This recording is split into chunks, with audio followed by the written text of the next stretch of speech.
Now, get ready for the hottest podcast coming out of Dallas, Texas, with Sean Fox, K Boogie, and Cowboys Nicky. Stars talking Cowboys. Let's go! Yo, here we go again, back up on the scene. Stars talking Cowboys, you know what I mean. The podcast repping everything with silver and blue. Keeping it real, that's what they do. Let me tell you about the crew. Sean Fox spitting facts, K Boogie's giving game, Nicky's got the stats, so of course she covers everything. It's showtime, so let's get to the biz, and that Stars talking Cowboys. Yeah, you know what time it is. Yo, welcome back to another podcast episode of Stars Talking Cowboys. Starring Sean Fox, K Boogie, and Cowboys Nicky is in the building. You gonna dig this. Let's go.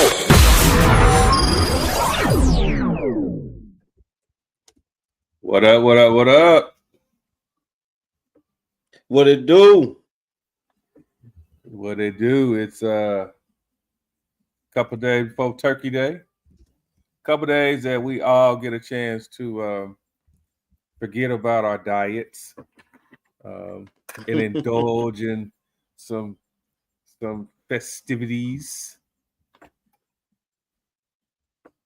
of eating.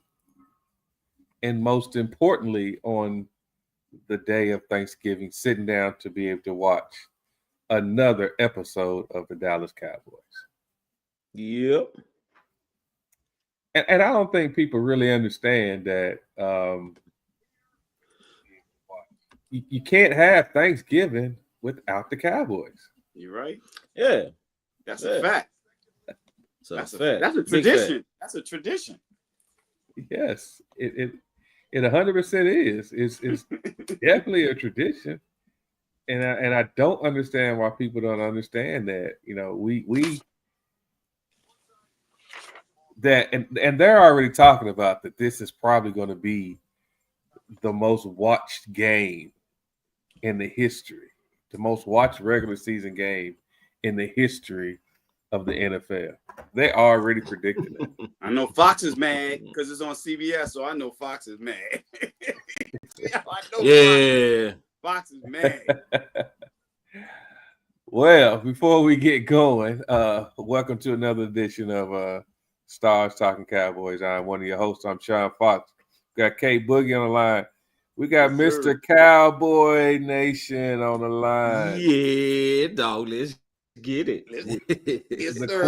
The queen herself will be on in a few minutes, and we'll have a guest or two that are part of our frenemies.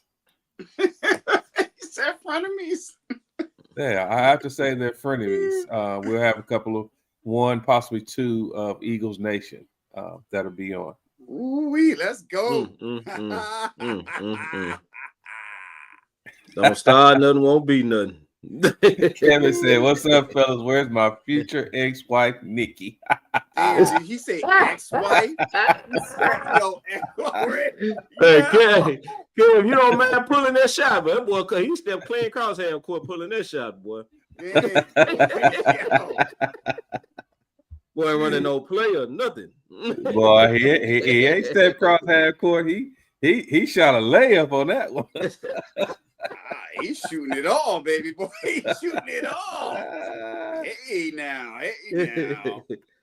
It's all good.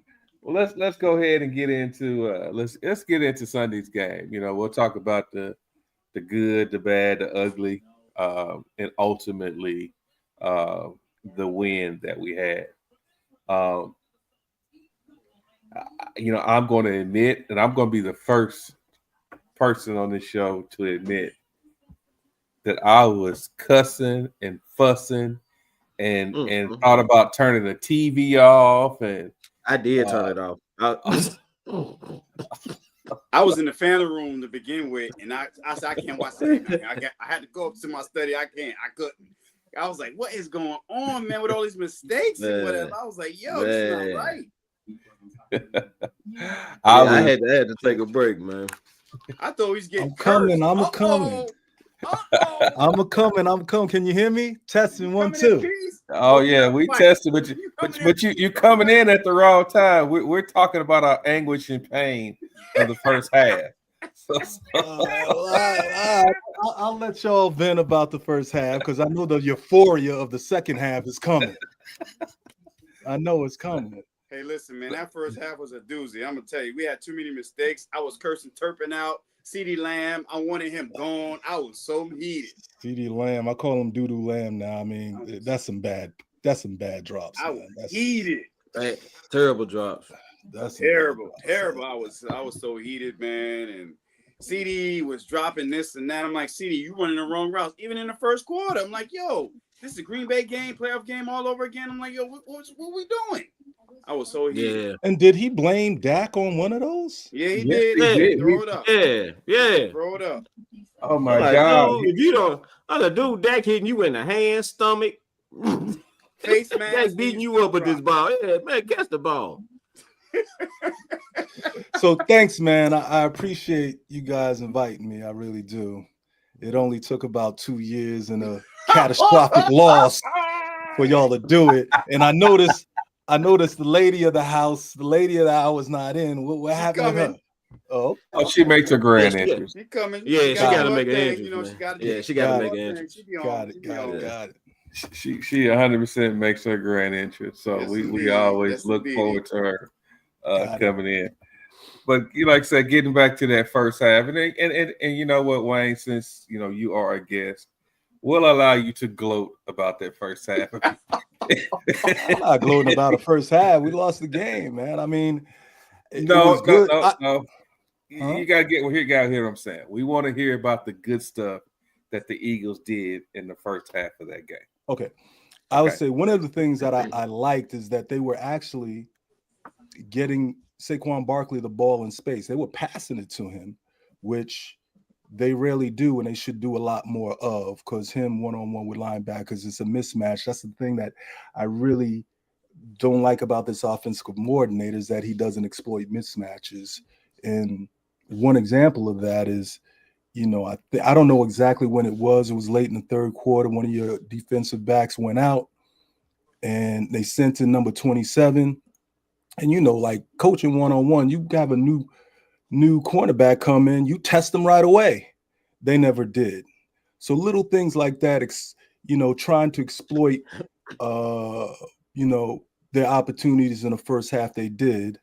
And then things just went awry, you know.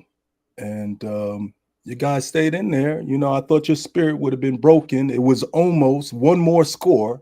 I think it would have been broken, but they didn't make that score. So, you know, that was it. You know, the defense was pretty sound in the first half, but just entirely too many mistakes in the second half. Just entirely too many. Well, you know, I'm gonna give them credit for one thing. Well, actually, two things I would give them credit for. In that first half, they fed AJ, yeah, and they kept feeding AJ. You know, we couldn't stop him in that first. We couldn't stop him in that first quarter. Yeah, we could not stop AJ Brown in the first quarter. And I tell you one thing that I hate about our defense, that we give up too much in the flats. Mm-hmm. We give up entirely too much in the flats. And I am surprised that the Eagles did not run Barkley on the outside. I'm surprised they didn't give us any. They didn't throw any sweeps against us, or just run on the outside. You know, pull a guard or something, and give him a lane on the outside, because it was wide open every time. They haven't been doing that all year, man, and it's so frustrating. Part of it is that, you know, the linemen are a little banged up, and I'm not sure they can pull as much as they used to in the past, you know. But yeah, I mean, just a simple little pitch to Barkley on the outside. There was a play late in that game. It was 3rd and 2. This is the one that lit me up. It was 3rd and 2, and this guy decided. So you got Barkley in the backfield. You also have the tush push in your back pocket. It's 3rd and 2, and you decide to drop Jalen back, and he gets sacked. And everybody's like, "Oh, Jalen got sacked. They should have got rid of the ball." They should have never passed in that situation. It was paramount that we keep possession of the ball, and odds are with Barkley in the tush push, 2 plays to get 2 yards, we could have got that. But instead, he gets sacked. We got a kick, and then, pretty much the rest is history. We're able to kick a field goal late. Well, for us, I'll start with you, okay, Boogie. That first half, what was your take on the first half? Like I told Wayne called me, right? I said, Wayne, if we eliminate the penalties and the mistakes, we're going to beat you in the second half. What I tell you? And what happened? Because we made too many mistakes. Between the drop passes, between the penalties, between the fumbles, we were basically shooting ourselves in the foot because Philly wasn't doing anything special. Like I told you, Philly wasn't doing anything special. We just had too many mental breakdowns and fumbles. I'm like, I was like, are you kidding me, Lamb? What are you doing? Like Turpin, no more wide receivers in the backfield, please. Oh yeah, that's right. No more wide receivers in the backfield. I was like, why is he running the ball? Ain't you your 3rd wide receiver? Why the hell is he running the rock? Now, the thing is that, not to cut you off, K Boogie, but if I see another flaking running back in the back, wide receiver in the backfield, I promise you, I'm going to rent a private jet, fly to Dallas, and smack the shit out of somebody. I know. We don't want to see that no more. That's done. No more. Can I play devil's advocate though? Can I play devil's advocate on that? Go ahead, bro. It was blocked pretty decently, and Cavante Turpin just tripped up and fumbled the ball like that. That is when I left the game, right? I'm sorry. It's so people were talking about. I said, man, what's Shadur doing? I went on, because I'm like, dude, it was a good play call. Like he had a lane. That should have been a play. That should have been a big play. And you trip up. Not only do you trip up over your own feet, you fumble the ball. But nobody. I said, oh my God. Oh my God, dude. He did have a lane. Yeah, he had a lane, dude. Yeah, lane. And I'm like, man. He did, but I don't want to see any more wide receivers in the backfield. But Mr. Cowboy, though, I gotta, I 100% agree with everything you said, except for he is not a running back. Yeah, he did not secure that ball up. He didn't. He literally. He didn't. Yeah, he fast though. High. He didn't secure it. And I'm saying, and if he didn't trip and he would have hit that hole, it wouldn't have mattered if he was a running back because they wouldn't have laid a finger on him for about 20, 30 yards. But if a running back is running, running back is running through that hole, how many hands does a running back have on the ball? Running back going. Yeah, running back going. Yeah. How many hands did he have on that ball? How do I? One. We don't even know because he fumbled that damn ball. He had one. He had one on there. He had one. I was like, dude, are you serious? That was atrocious. Yeah. So somebody need to call shot. He said, no more wide receivers in the backfield. No more. Zero. We're going to have to do something with Bland, too, with bigger wide receivers. Bland has an issue with bigger and stronger wide receivers. I don't know if you noticed that. But I noticed that one. Yeah, when DK gave him the business. Exactly. He has problems. We had to put Gilly on him. Yeah. That's when I noticed. That's how you got trouble with the big guys. I like Revel. Revel's good, but he's not strong enough yet. But like I said, man, like I told you, Wayne, Philly really didn't do anything that was basically really special. We just was messing up in the first half. Too many mental mistakes, too many fumbles, and whatever. I told you. They didn't do anything special. And when we cleaned it up, what happened? Just like I said. Well, when you cleaned it up, then we started dirtying it up because we had 14 penalties for damn near 100 yards. So it wasn't like we played clean. I mean, they say, we had 8 drives and didn't score any points.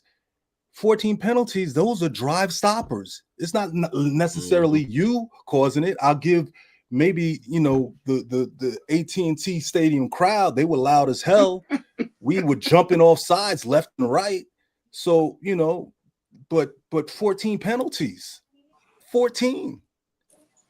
I mean, how are you going to overcome that? And two turnovers in the last 5-6 minutes? So, I mean, I give your respect for staying in there, but man, come on. It was just a poorly played game, a poorly coached game, and a lot of breaks didn't go our way. I saw, they praising Dak. He had a decent game, but it was another game where he threw a pick-worthy pass that we dropped. Zach Bourne dropped the ball right in his hand that could have easily stopped that last touchdown that y'all scored. So a lot of breaks went your way. You took advantage of it. I'll give you that. But I'm not, as far as the play, I guess both teams were pretty sloppy because I know we were. Hey, sometimes it's better to be lucky than good. Yeah, it's all good. A win is a win. I ain't going to say nothing, but I'm not, your players sizing up rings yet? They're sizing up the rings yet? See, I knew that was coming. Okay, I was just wondering because I saw Michael Irvin. Did you see him? Michael Irvin This dude looked like he just dropped the 8 ball in his nose. He was just going crazy. This dude was. That's what we're doing. No, but I'm like, did you see it? Did you see it? Come on, guys. Did you see it? Yeah, I saw it. I mean, he was happy. His team just spotted the Eagles 21 points and came back and walked them down. Yeah, I was pumped too. I should be pumped, but come on. Hold on. If you would have seen me, you would have thought I was on the 8 ball. I was in my I was in my living room jumping up and down. If I wasn't as old as I am, I would have did flips down the stairs. Yeah, right. Before we go any further, the Queen has arrived. What's up, Nick? She can't hear you. Hey, y'all. Hello. Hold on, Nikki. Before we go any further, I got a comment I got to put up here for you. Yeah, you got Cass pulling shots from half court. You ain't even here. There you go.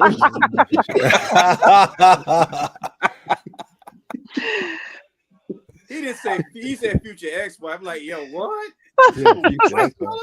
She got groupies. I didn't know she had groupies. Oh my God! Man, what? She got a budget, man. She got a budget. Yeah, what?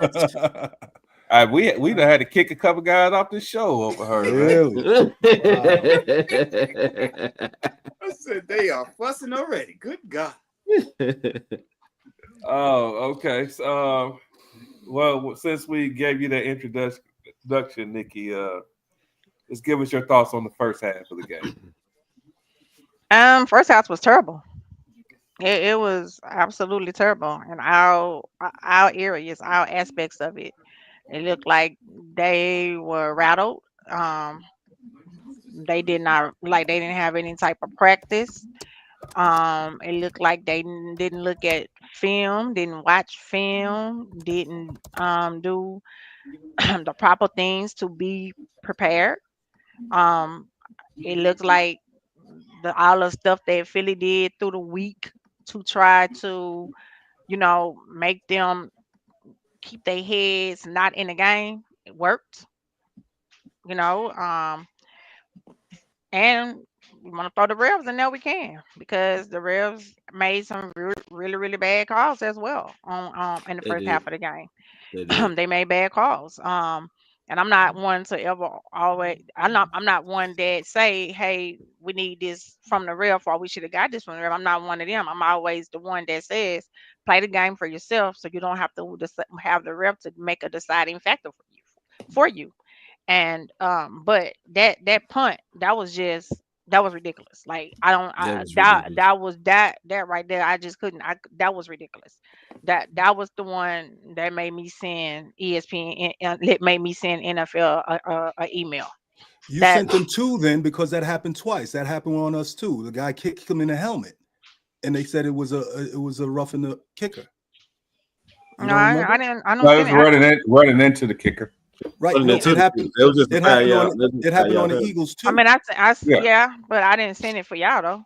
I know. Well, Yeah. you should have. That's what I'm saying. Because That ball the same Nah, thing that was a happened. good call. That was the correct call on the Eagles. No, it was. The reason, That was yeah, that was the correct. that was correct That was call the on the correct Eagles. call That's on the an- Eagles That was the side. correct It call. was a Yeah, very that's similar correct play. call. It was a very similar play. Come on now. No, but see, the No, it's a Flanor difference. got his hand on the ball. Yeah, Flanor got his hand on the Yes, he ball, so did. contact Right. was fair game. He was fair game. All right. He tipped that And then, ball. there's a Yeah, difference. Flanor got his hand on The that. tip Okay. that I agree with that. What I'm talking about Hold on. when the Eagles, no, you were punting the ball before, and the Eagle defender was just on the side, and he kicked them in the helmet, and they called that running into the kicker.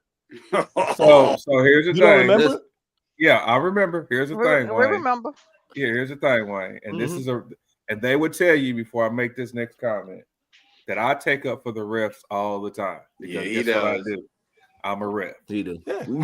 So what happened? The difference was that It was the in Eagle AT&T player- Stadium. You know, the difference is that he was coming down and they made contact with the kicking leg. That is running into the kicker. His That is kicking running leg into- made contact into him. Doesn't matter. He was in the air. If he's in the air and there's any contact, I don't that's even made, think he was in the air, dog. I don't think he was in the air. He was in there. He was in there. He was. He But was in I there. don't know about you He was guys, in but there. your last year, y'all told me Dak was pushed out of bounds. But- So I got a lot to feel myself.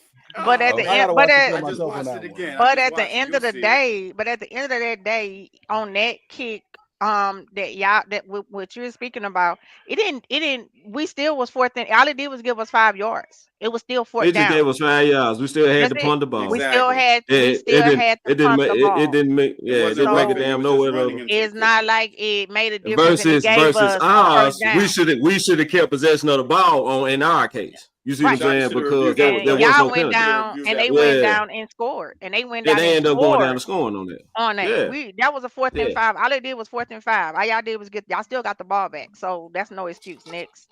but I blame No excuse. our coaching staff for that. Yes, sir. I Yeah, do. that should And have been that's what challenged. I said. I They should have said challenged that. that's what I That said. should And have I been said challenged. exactly. That showed me that Brian was he's still learning it. That showed like Mhm. a learning opportunity. And that Yeah. just showed me where he was still needed to learn it.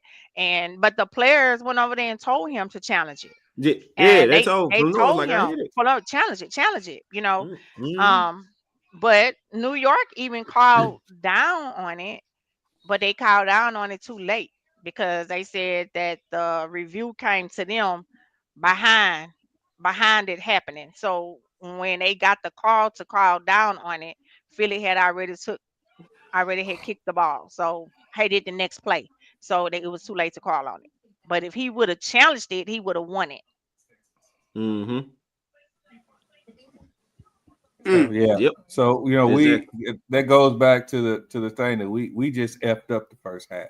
Yes, Yeah, we we, did. we Coaching was staff, terrible. coaching staff, quarterback, the wide Everybody. receivers, Everybody. the O line. Everybody. I think the only person that played decent in the first half was Javonte Williams. Mhm. Yeah. Not think really. he- He dropped that pass on 4th down. You know what he did? So everybody Yeah. fucked up the first half. Yeah. Yeah. Yeah, everybody played bad. Everybody played Everybody. bad on the fourth half. But I think he dropped that ball because it was rushed, because Dak had to get it out because they was coming. So Dak was like he had to get it. He didn't really have time to plant his foot to get the right throw on it. So by the time when it went out, Javonte was just getting set in his spot, and the ball had to come out. So I rather dead than he take a sack. So. Mhm. Um, So was that the 4th down that we went for on the 50? mhm. Yeah. Yeah, we should have punted that in the damn way. Yeah, That we should should have have been punted that it. too. I don't You'll know get why. stopped Yeah. twice on. Yeah, I twice wasn't on okay 4th with down. that. I wasn't Yeah. okay with it. I was like, Yeah, we that should have should been a we punt. should have punted it. But at the Yeah. end of the day, I do understand the aggressiveness. I get it because it's times in games that you do have to go for it, and you have to get it done. So I do get Yeah. the aggressiveness, and I do feel like I'd rather him do that when he did it than wait and did it the second half when we trying to come back, and that happened. So you did it in the first half, it didn't work. You did it twice in the first half, it didn't work. So we didn't do it no more in the second half. So I kind of respected that, more, but besides when we went for it on fourth down and we didn't get the touchdown, we should have kicked the field goal then. Should have kicked the field goal then. Yep. Should have kicked the field goal. Should have kicked the field goal in. But it's learning opportunities. You have to do things every week different. You have to be aggressive sometimes.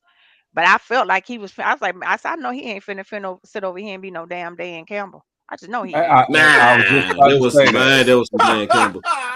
Man, that was Dan Campbell Jr. You know what? At the beginning of the game, on our side of the field, is not the time to be going for it. No, not that early. Mike McCarthy used to do it sometimes. From the 20 or 25-yard line. Yeah, he did. He did it a lot. So we watched a lot of football this year, right? How many teams on their side of the field, even Baltimore, who was that? How many teams have made these fourth downs on their side of the field this year? Not many. But Dan Campbell's gonna do it anyway. That's just who he is. Yep, that's who he is. That's why he got a ass kick. And that's why he lost against 49ers when he should have been going to the Super Bowl. Yep. That's why he lost to the 49ers. You can't blame that on him, though. That wide receiver dropped 2 passes on fourth down, though. You can't blame that on him. And they stopped running the ball, and they should have kept running the ball, and they didn't. But anyway, there's neither here nor there. We're here to talk about these regular ass Eagles. Wait.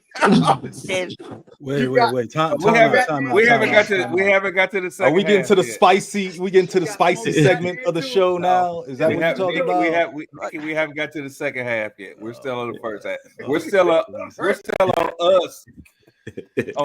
Being terrible in the first half. That was bad. I was so mad. Oh, I was mad. I was almost gonna walk to the stadium. Wait a minute. It was bad until the last 2 minutes of the second quarter. That's when it started to change a little bit. Yeah. The last 2 minutes of the second quarter, that's when it started to change a little bit. No. Yeah. I think that we are. I think that we are a very good team in the last 2 minutes of the quarter. Yeah, we one of the best. We one of the best in the league in the last 2 minutes in the half. One of the best. So yeah, I don't know what all they told them in the locker room. I know that they said Williams, Quentin Williams, they say he went in the locker room. They say he went in on them. Baby. They said, Dak went in the locker room. He went in on them. And he was just like, it was just like they came back with a different attitude in the second half. I don't know what it was. I don't know what they said, but they came back in the second half. And I was just like, who is this team? Mm-hmm. Q was a leader. I'm telling you, Q's a leader, man. He was doing that. Yeah, he is. He's a leader. He is. Just the fact that Jets a little bit of turmoil, but Q's a leader. Yeah, he is. And I was like, we've been needing that. We needed that on defense. We needed it on defense. We didn't have that. Mm-hmm. We ain't had it. Not even with the other person. Oh, damn! You don't even say that. You said the other person. Oh, well, I'll allow it. He's no longer here. Let's move on. Yeah, he's no longer here. So now,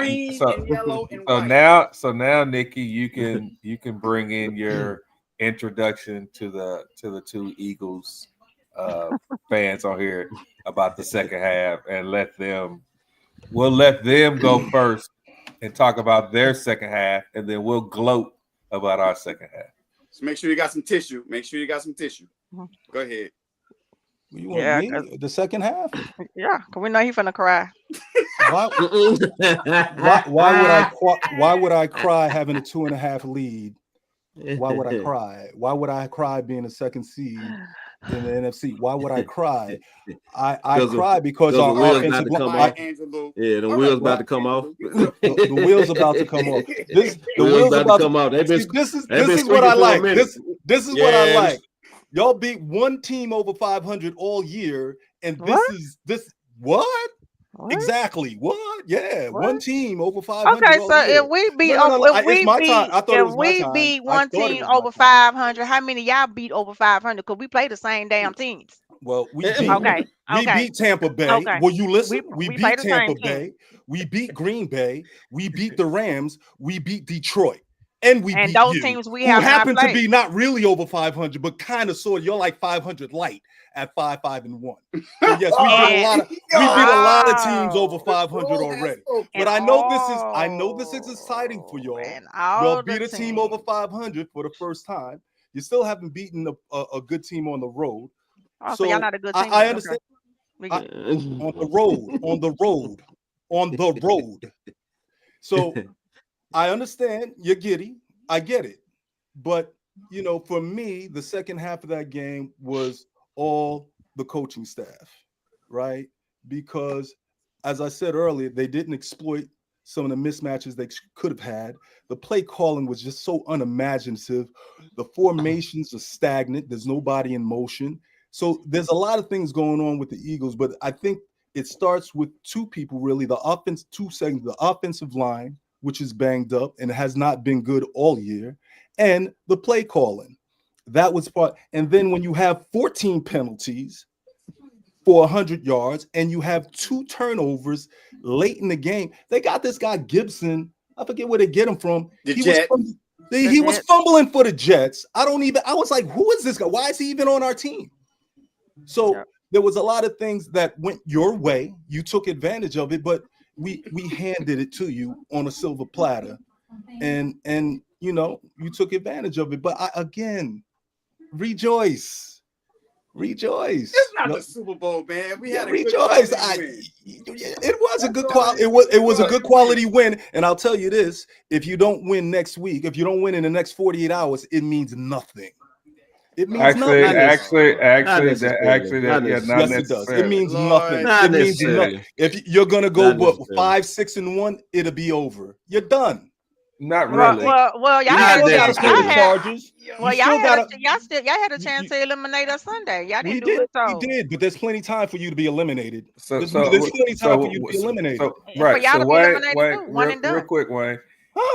Do I not recall 2 or 3 seasons ago that y'all lost the last 5 out of 6 games and gave us? They started out 10-1. Started out 10-1 and still didn't win the division. That team might have had. That team might have had 10. No. You said we don't have a chance. You said I knew that was going to come up. Choking is nothing new, right? Where's Batman at? Where's Batman at? This guy just said choking is nothing new. A Cowboy fan said that with a straight face. Are you serious? Come on, man. What you drinking in that cup, Mr. Cowboy? For you to say something like that, what are you drinking in that cup? 2 Super Bowls in 60 years. Choking is nothing new. I didn't even want to go here, but starting out 10-1 and losing the division, choking is nothing new. Stop me when I start lying. And then 30 years. You've had 30 years of choking in your speaking. God. 30 years. 30 years. 30 years of choking. That's so old. Please find something It's so old. It's so old. Please find something new. Let's talk about it. And y'all still the bottom of the barrel. How we bottom the barrel?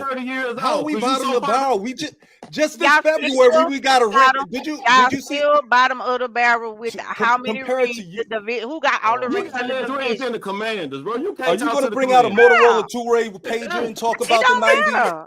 They don't expire. Are you going to put a quarter in a telephone booth? I have to be Molly. Are you going to put a quarter in a telephone booth and tell somebody about the 90s? Let's say this. You can't talk to a Commanders fan right now, man. I've got to be like before you be Molly. Be a moderator. Control the people. Yeah, I gotta be like control your people.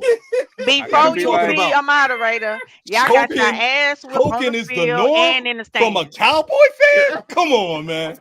Y'all got your ass whipped in the stand. Y'all got whipped twice. Y'all got whipped twice. You talking to a representative of the world champions, man. And you talking about choking. Okay, time out. So y'all got whipped twice. in one day. Y'all got beat in the stands and in the game. How did we get beat in the stands? What are you talking about? Got your ass whipped. Oh my God! You won by 3 points, Nikki, on the last second field goal. Relax. When Relax. When does it matter? When does it matter? L is an L. You got 5 of them. L is an L. You got 5 of them. It doesn't matter. Y'all got it does matter in the stands. In the stands, it matters.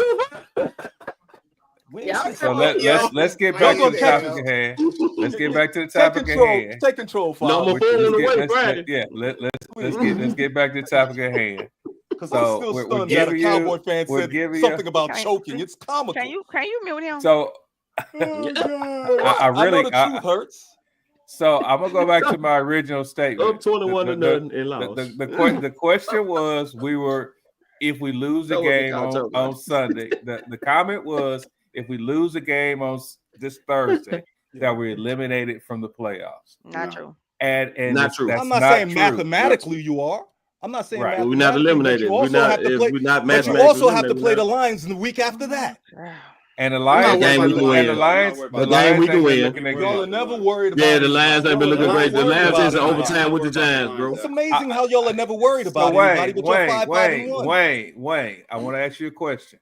And we won't worry about y'all. We try to be real. We try to be very realistic on this show. Yes, sir. I think everybody knows that.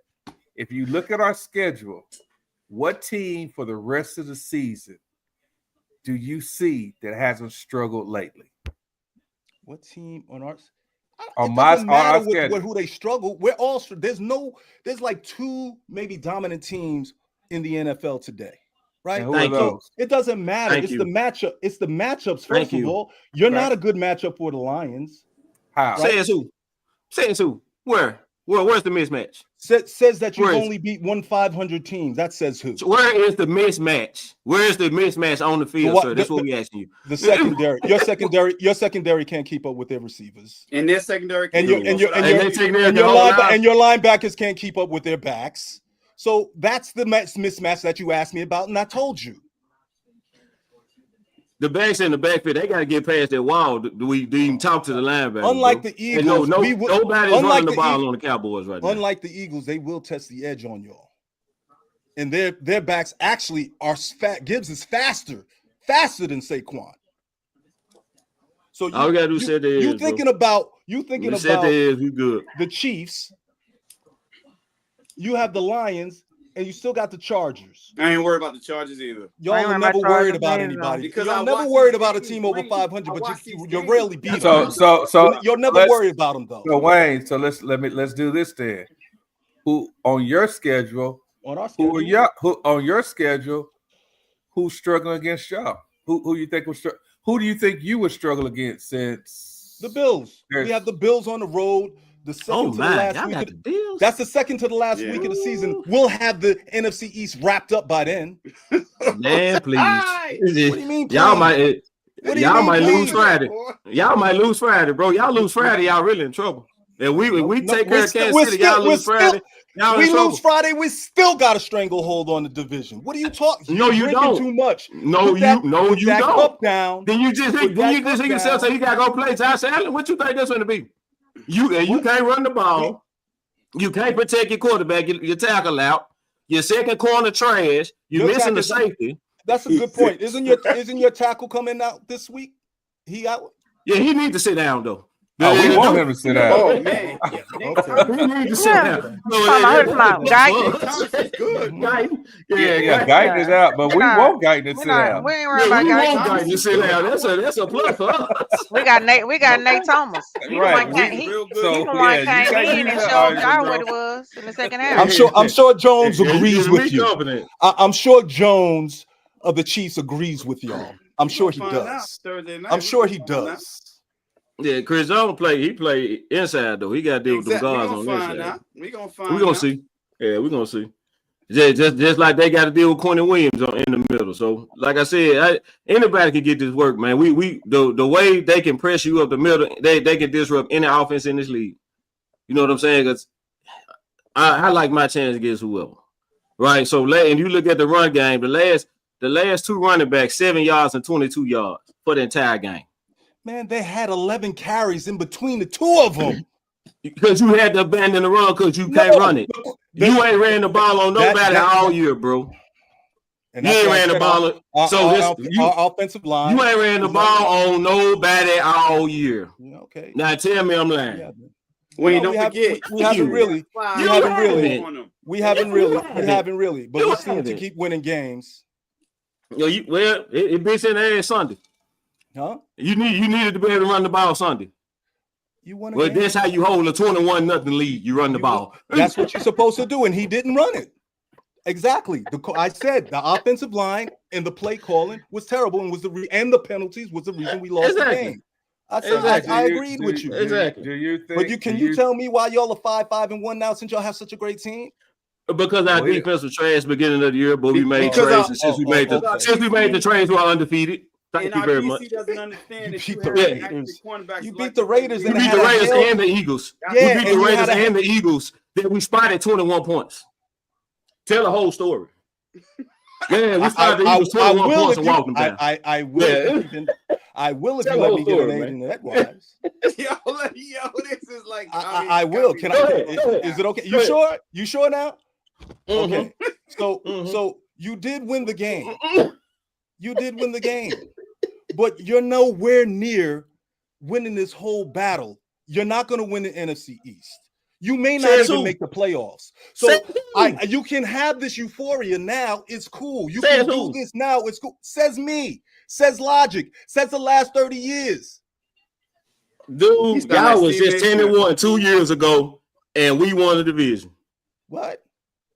You was just 10-1 2 years ago and still lost the division. You 8-3 right now. Can I tell you? There may be 10 people. 8-3 is a worse record than 10-1. There may be 10 players on that same 50. I ain't the sharpest knife in the drawer that are playing here. They got a different offensive coordinator. They got a different defensive coordinator. Head coach, you got the same head coach, and then we're squeaking now just like that was in 23, buddy. Look, y'all look at it. Look like the exact same thing. And in between that and that, between then and now, what happened? You tell me what happened. Crickets. What happened? Y'all won the Super Bowl because Dak was hurt. What happened? You won the Super Bowl because Dak was hurt. Thank you. That's all you have to say. Don't nothing else. Take a sip after that. So what happened with that? Take a sip after that. What happened with Dak after that? Thank you. What happened with Dak plays? When your daddy plays? In June, we don't play him in postseason much. We don't play him in postseason much. All right, so here's the deal. He's never there. Here's the deal. We talked about the first. We talked about the bad. We talked about the great first half that the Eagles had. We talked about the horrible first half that the Cowboys had. So let's go on to the second half and talk about what happened and talk about what happened in the second half. So Smokey, I guess you're not on here just yet. Oh no, I'm here. I just been sitting back listening. Let you guys just have at it. So Mr. Smokey, we'll let you come and talk about what you saw in the second half from the Eagles. Man, where do I begin? They came out flat, right? You can't have your running back fumble. You can't have special teams fielding punts at the 2, right? Can't have these phantom penalties, and I'm not blaming the refs, right? You know that's not me. But undeniably, penalties played a part in this game. Injuries played a part in the game. After Reed went out, you guys just went nuts. Pickens went nuts. Right? Mm-hmm. There's a lot to be said, and I'm not going to get into shouting and screaming matches over it. That's not my style. You know that's not who I am. I'm just going to keep it a buck. We played like shit in the second half. We had unfortunate mistakes that helped cost us the game and gave it to you guys, and Dallas capitalized on it. That was the second half. All right, Wayne, you want to add to that? And before Wayne say something, this is the reason why he the only Eagles fan on this show. Why? You said the same thing I said. Anyway, my delivery may be different, but we said the same thing. We had injuries, like he said. I'm pointing more towards the injuries on the offensive line. Jurgens shouldn't even be playing. He's playing about maybe 75%. Obviously, Lane Johnson is out. And then, like he said, in the secondary, as soon as Blankenship went out, we didn't even hear Pickens' name in the first half. And then after that, it's like 9 targets, 9 catches. So, with the penalties, I'm not, it's a lack of discipline that they had that I don't believe we've had this many penalties before. And, the play calling, I wish I could pinpoint exactly when it was, and maybe Smokey can help me, when it was 3rd and 2. I don't know why anybody would not run the ball in that situation. When you got the tush push in your back pocket, you need 2 yards, you got 2 plays. I think that was just an egregious play call. It ended up getting Jalen sacked, and we had to give up the ball again. So there was, the offensive line, penalties, play calling, it all came up into one of the most historic losses in franchise history. I think that's the 4th time they've given up a 21-point lead in their existence. So I'm gonna ask you two Eagles fans. I saw an interview from one of your linemen that said that you guys did not even practice against a 5-2, a 5-man front. What do you guys think about that statement from your lineman? Do you want to go first, Smokey? No, go ahead, bro. Oh, to me, it's a silly statement because we have still pictures. You have coaches in the rafters. If you can't make adjustments because they're in a 5-2, then you shouldn't be coaching in an NFL team. Simply, there's going to be, you can go to the seams. The flats are vulnerable. There's so many things to attack that, and they never did. Like I said, they didn't try to exploit anything. I think he was just trying to, it was kind of a reverse kind of thing where he wanted to keep the foot on the gas, but he didn't need to. He kept throwing the ball when it was just unnecessary. And I know you're saying, oh, he couldn't run the ball. He didn't even try. So, it is what it is to me. And I know it's not, this game is one where it doesn't have as much, from a rivalry standpoint, it was big game, but from a standings, it didn't have that much impact on us. It really didn't. So I think, I appreciate one thing that you just said, the rivalry aspect. And that's where the passion of the Cowboys and Eagles game comes from.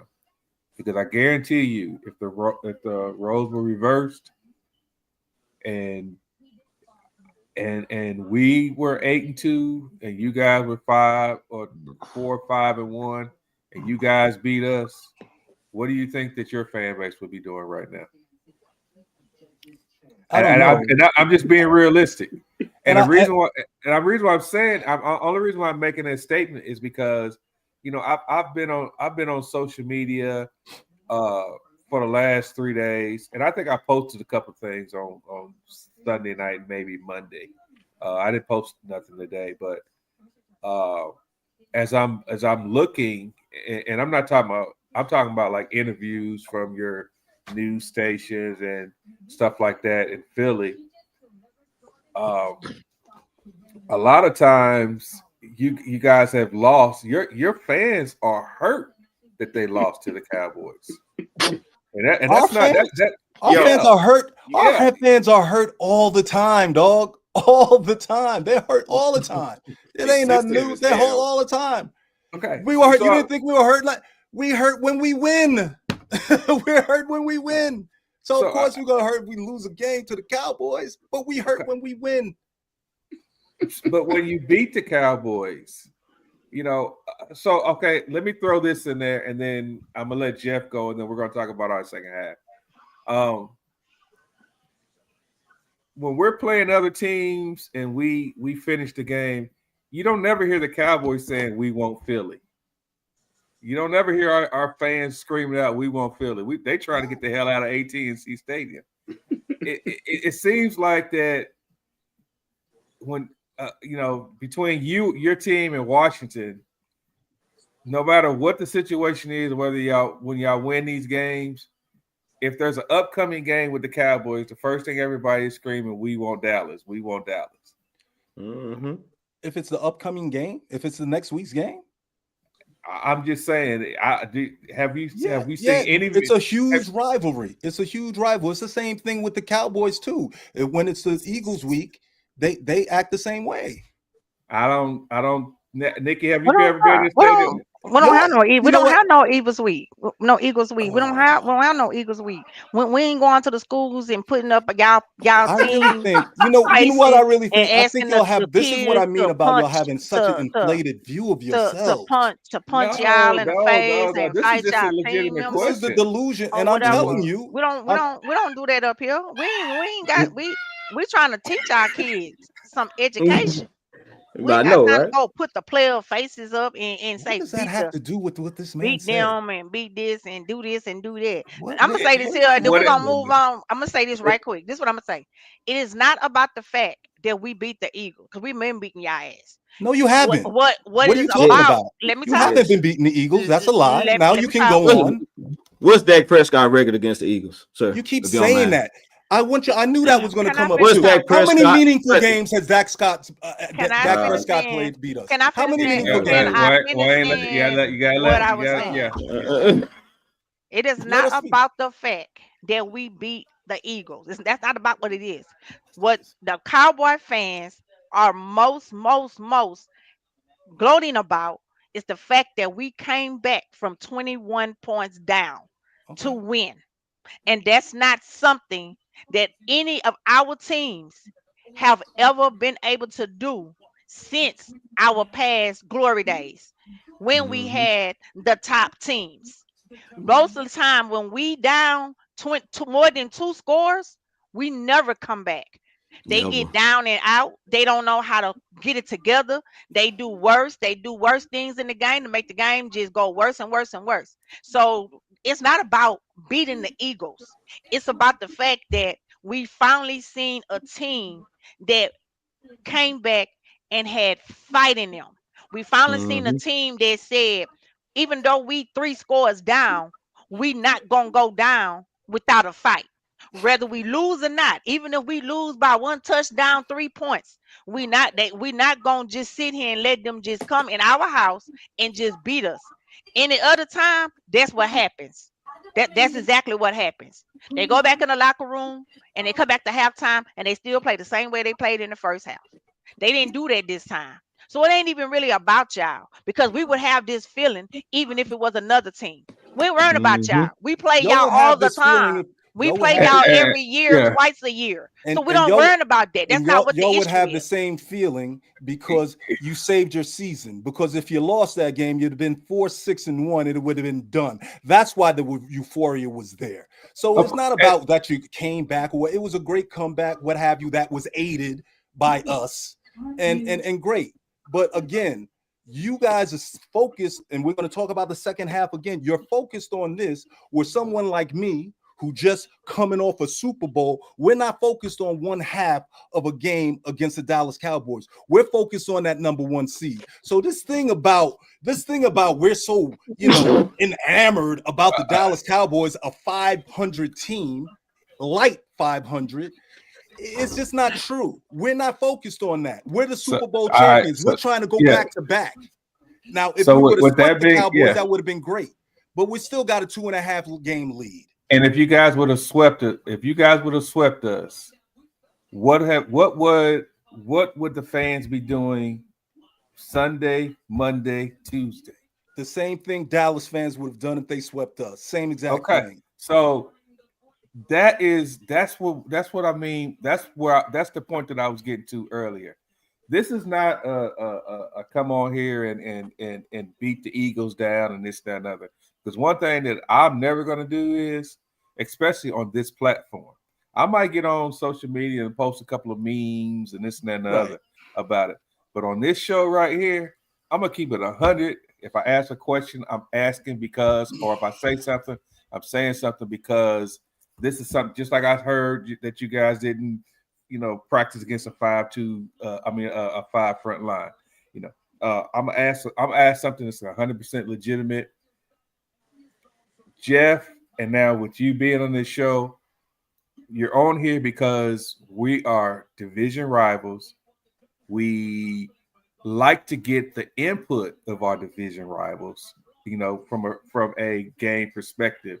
And I don't want anybody on here to think that this is a shouting match against each other or we're going to down each other. Well, yeah, we're going to say a little shit here and there because we're division rivals. But, and I'm going to go to Jeff after this, and then we're going to get at, Nikki, Kenyatta, and Mr. Cowboy talk about the second half of this game. Wow. So, Jeff, you want to, I think that you've already talked about the second half, didn't you? Yeah.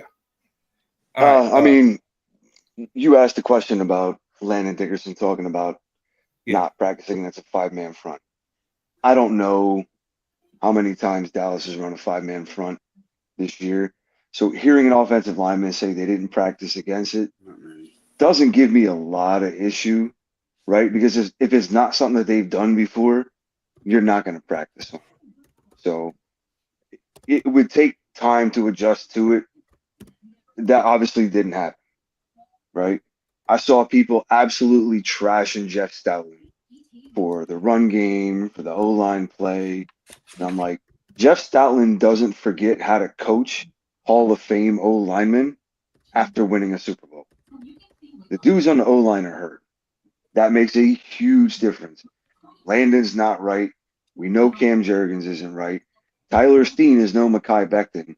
Lane Johnson is out, and Fred Johnson, while he's a pretty good fill-in, right? He's not Lane Johnson. So, from an offensive line standpoint, not seeing the 5-2, not a concern. Guess what? We've seen the 5-2 now, and so has everybody else in the NFL, right? That's what teams do. They see it, scheme it, and then they counter, right? As far as everything else goes, man, it is what it is. I'm not going to talk about where we are, percentages, and everything else. That's it.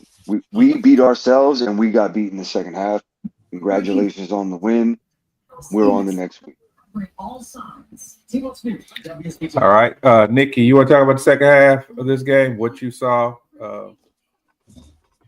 I pretty much said it. What we saw was fight. We saw fight in our team. That's what we saw. I did see some adjustments that I was asking for on the defensive side. I seen those adjustments, and that's something we had not been doing in previous games. It's adjustments, but I seen them. I just feel like I said, they went to the locker room, they had the talks they had, and they came back out and they said, we're gonna continue to do this, not just for us, but for our fans. For once, they put the fans in a perspective and said, we're not just playing for us, we playing for the fans. And on top of that, they still playing for their home, they playing for their teammate Nealon. So at the end of the day, that's what it was. That's what it was. They just they got their shit together, and they came back out ready to play. That's it. Simple as that.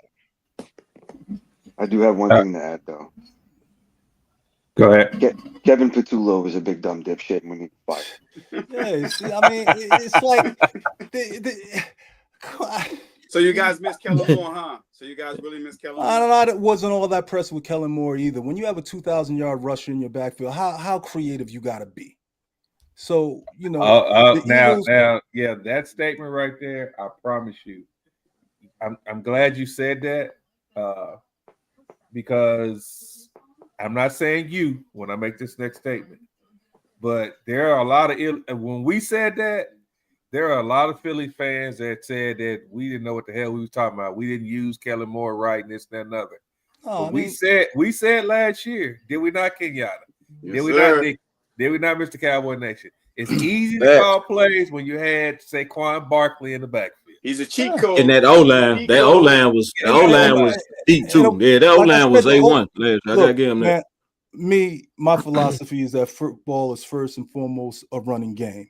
And if you don't have a running game, you don't have an offensive line, you don't have a team. So, this team is almost day and night in terms of the offensive line and running play. It's just two different teams. We can't expect. And for the life of me, this guy Patullo, I just don't know why. Like, he can't do a simple pitch to the outside to test the edge on these guys. Why is he always constantly putting them in the middle? Why can't we have Saquon catch some screens? We used to be like one of the most dynamic screen teams in the NFL. We throw a screen like once every 3 weeks, and usually it's to a tight end instead of Barkley. So the man is right. Patullo, he's not a professional NFL offensive coordinator. He needs to stay at quarterback. Coach, and we're in this vicious cycle where they talk about Jalen Hurts, how he doesn't look so. The man has had 9 offensive coordinators in like 9 years. It's like learning a new language every year, but somehow he's not very good, but he just goes to Super Bowls every other year. Okay. Well, I'm gonna add to Nikki's. Yeah, go ahead. Go ahead. I'm gonna tell you what impressed me about the Cowboys in the second half. We didn't stop running the ball. That was one thing that basically our old teams would have just dropped back and passed the ball 50 times when we were down. We stayed consistent and we ran the ball. We run the ball wide because it set up play action pass. Because Pickens was doing his thing in the second half. Pickens and Ferguson was doing their thing in the second half. So that's what stood out to me. And the Cowboys actually ran the 5-2-4 maybe 5 times in the second half. What they did was they looked like they were basically set up in the 5-2-4, right? But then one of the defensive ends would drop back in pass coverage. So some of it, they disguised it pretty well. And I was surprised that Eberflus even did that. I was surprised. I went back and I looked at the game again. I'm like, you know what? This is one time where I must say Eberflus was okay in the second half. He switched up things a little bit. We went to more of a man coverage too. Our cornerbacks you play man. Get rid of the zone period. Sometimes you have to actually coach to your player's strengths, not yours. We have cornerbacks that love to play man. So why not just stay playing man right now? If we get beat deep, so what?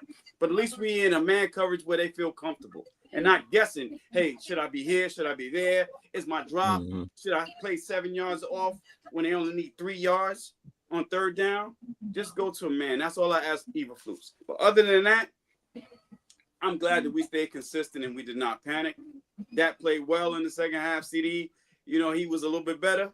You know what I'm saying? Still was dropping passes, but we stayed true to our game plan in the second half. We ran the ball consistently. And that's one thing that basically, I made a note here.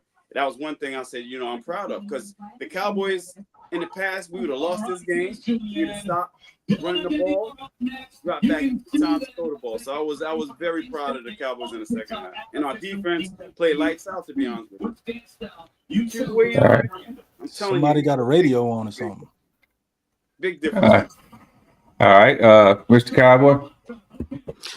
So a couple of things kind of stood out. First and foremost, we stopped shooting ourselves in the foot. So that was the most important thing. But that 5-man front and Agent Zero in the open field with Saquon, man, he made some huge one-on-one tackles in the open field with Saquon that we weren't making in the earlier part of the season.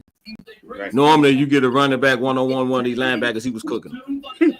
Going for a first down, right? So see Agent Zero make them open field tackles on Saquon, that was very encouraging. But that 5-man front, man, I'm telling y'all, that 5-man front is making teams abandon the run. It is. I want to see if Kansas City have a low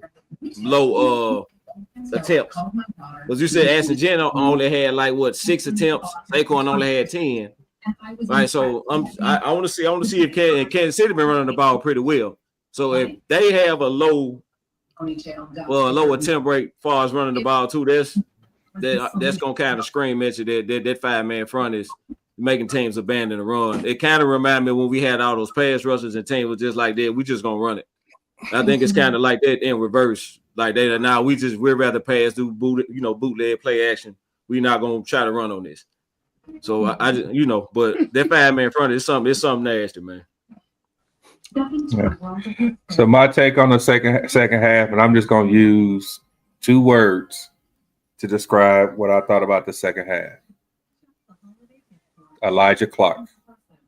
Oh yeah. Determination. Press. That man got knocked down twice, got up, ran, and made a hit that caused the fumble.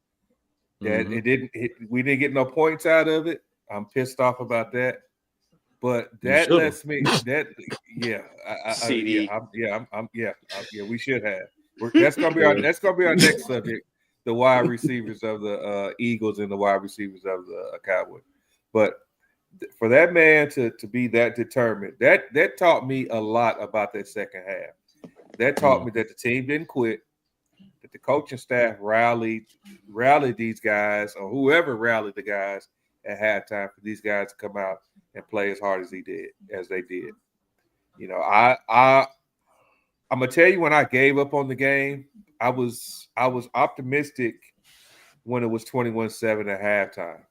Yeah, me too. I was optimistic, but when Mr. Automatic missed the field goal,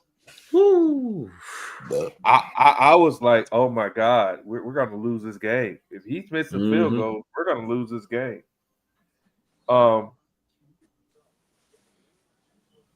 Once we scored and we got 21-14, because I think Philly missed that field goal after that, right?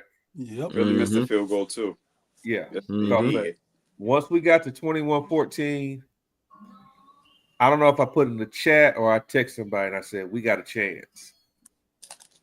Because the momentum had changed, And that's when I felt like that, And CD could have put the game out of reach, because I see somebody.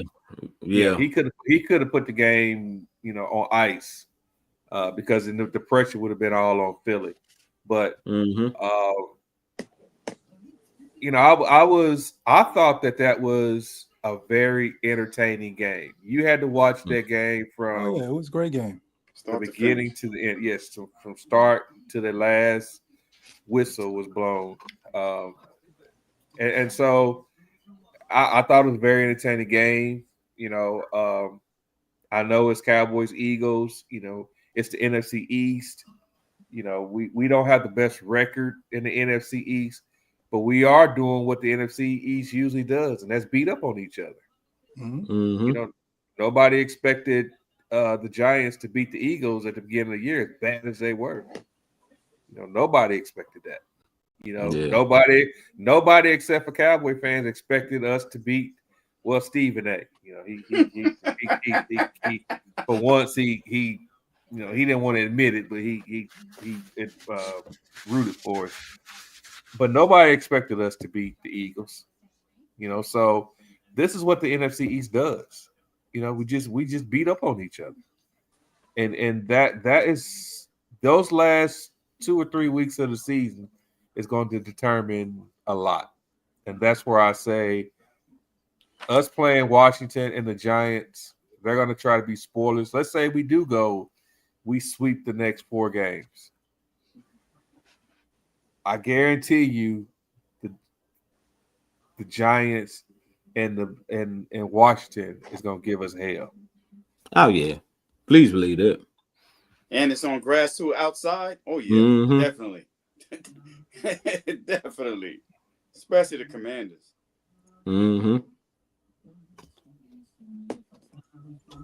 All right. So you go.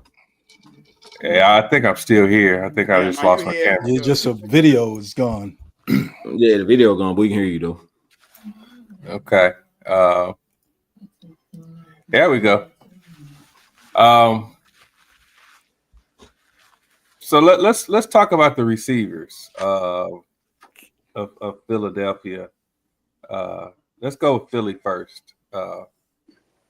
And Jeff, we'll start out with you. There's a big thing with this whole AJ Brown thing, and you got a speedster. Did your third receiver even make a catch? This is not a shot. This is just I'm just asking a question here.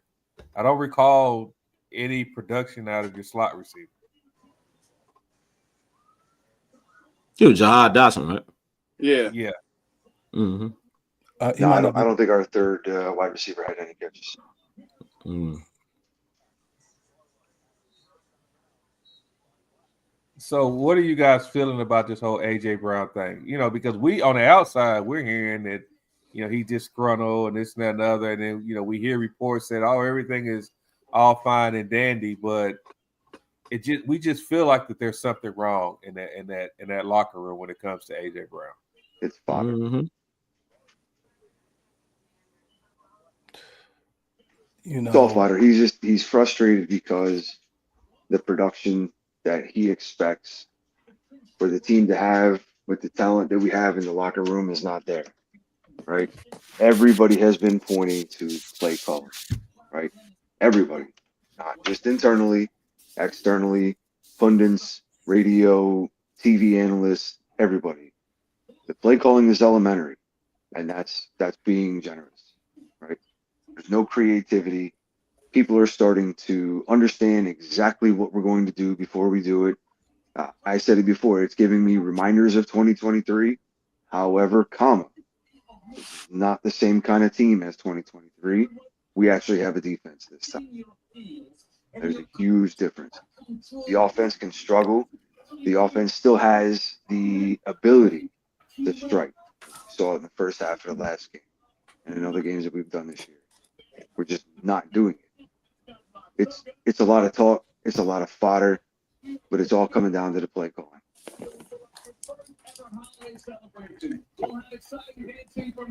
Wayne? Yeah, well, I mean, we're in agreement on the play call, and he is terrible. And AJ Brown is right that, you know, the game before this one, he only had 2 targets. That's malpractice. But I think you got to handle yourself with a little more maturity, a little more professionalism.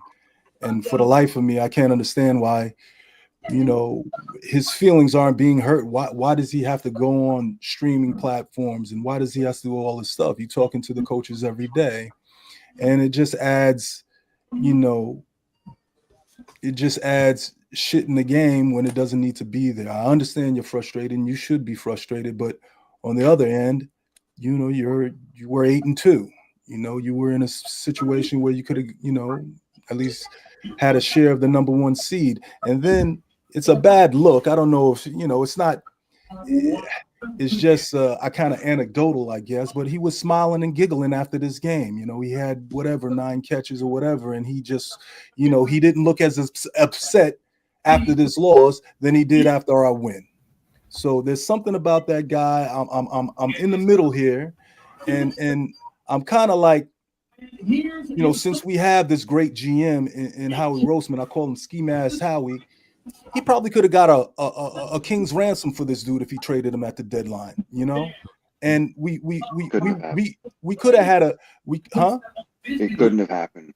Why couldn't it happen? $90 million in dead cap this year. $45 million in dead cap next year.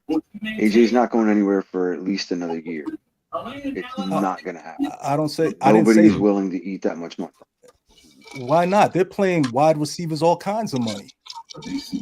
Why not? $45 million in dead cap. We can't afford $45 million in dead cap right now. Well, like I said, they're paying wide receivers a lot of money. I don't know, you know, Howie has done so many miraculous things, but he don't necessarily have to be on this team for another 2 or 3 years. That's especially if he's with this type of attitude. So no, I don't agree with you there. I think that there is a good chance, you know, that he won't be an Eagle next year. Well, we're going to turn to our two wide receivers, Pickens and CD. You know, we've already kind of talked about it a little bit. Nikki.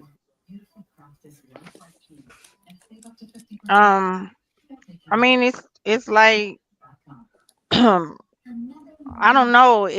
I don't know. It's kind of like to me, it feel like at some parts of the game or some parts of it, it kind of feels like CD feels like he is in a competition with George instead of them being teammates. That they both trying to accomplish the same thing. And I think sometimes CD get in his own head because he see what George doing and how much gloat and love George getting, from how he's playing. And I just think CD just need to get out of his own head and just go back to who CD was and just continue to play his game. Because we know he can do it. Now Pickens, we know Pickens playing. We know not only is he paying for a contract, so of course he's gonna be a little bit more turned up. He playing for a contract, but at the same time, it's also that Pickens is a dog. He getting up and getting balls. He getting up and like some of them balls that we would expect CD to get up and get. That's what Pickens doing. And to be honest, right now, I have to say Pickens is our number one. Definitely. He's our number one right now. And that's not nothing against Lamb. No knock on Lamb. I'm still a Lamb fan. I still rock with Lamb, still whatever. But he has to get out of his own head. And I just think he needs to understand and realize that Pickens is not his competition. They doing and they playing for the same team, and we both need them to do the same thing. We need both of them because them balls that CD dropped and that one touchdown that CD dropped, that was big. That was big, and I don't know. It kind of just looked like at one point or two, Lamb stopped on his route. I know that very first one, it was a really big miscommunication between him and Dak. And I don't know if Dak decided to go to Pickens a little bit more after that because he kind of trusted Pickens a little bit more because it was like everything he tried to do when he sent it to Lamb was dropping it. So it was kind of like he was losing his confidence in Lamb at that moment. Not saying that he don't still rock with Lamb and he don't still gonna throw the ball to Lamb, but I think he felt more confident that Pickens was gonna go up and get those balls. Now Lamb did come through for us on that big 50-yard chunk. He came through. We needed it. He did come through, but it was three big moments that we needed him, and he dropped the ball. I mean, he did the same thing in the first game against Philly. He dropped balls that could have actually won the game then. So that's it. I mean, I just don't need him to think that. I don't need him to think that Lamb is his competition. That's not Lamb, not his competition. Lamb is his. That's his equal. We need both of y'all. We that's why they got both of y'all on the field. We need both of y'all. That's it for me. All right, Kenyatta. I don't know what's going on with Lamb. Lamb should be used to this though. We had Amari Cooper. You know what I'm saying? So Lamb should be used to this. I just think maybe it could be a little mental with him. I don't know. His concentration is off when he's playing against the Eagles because he dropped 4 passes the first game, 3 passes this game. So I don't know about the whole competitive thing with him and basically Pickens because they seem like they get along. They really get along. I just want Lamb to basically concentrate a little bit more because he wasn't always a number one for us anyway when we had Amari. So he should be used to this particular situation.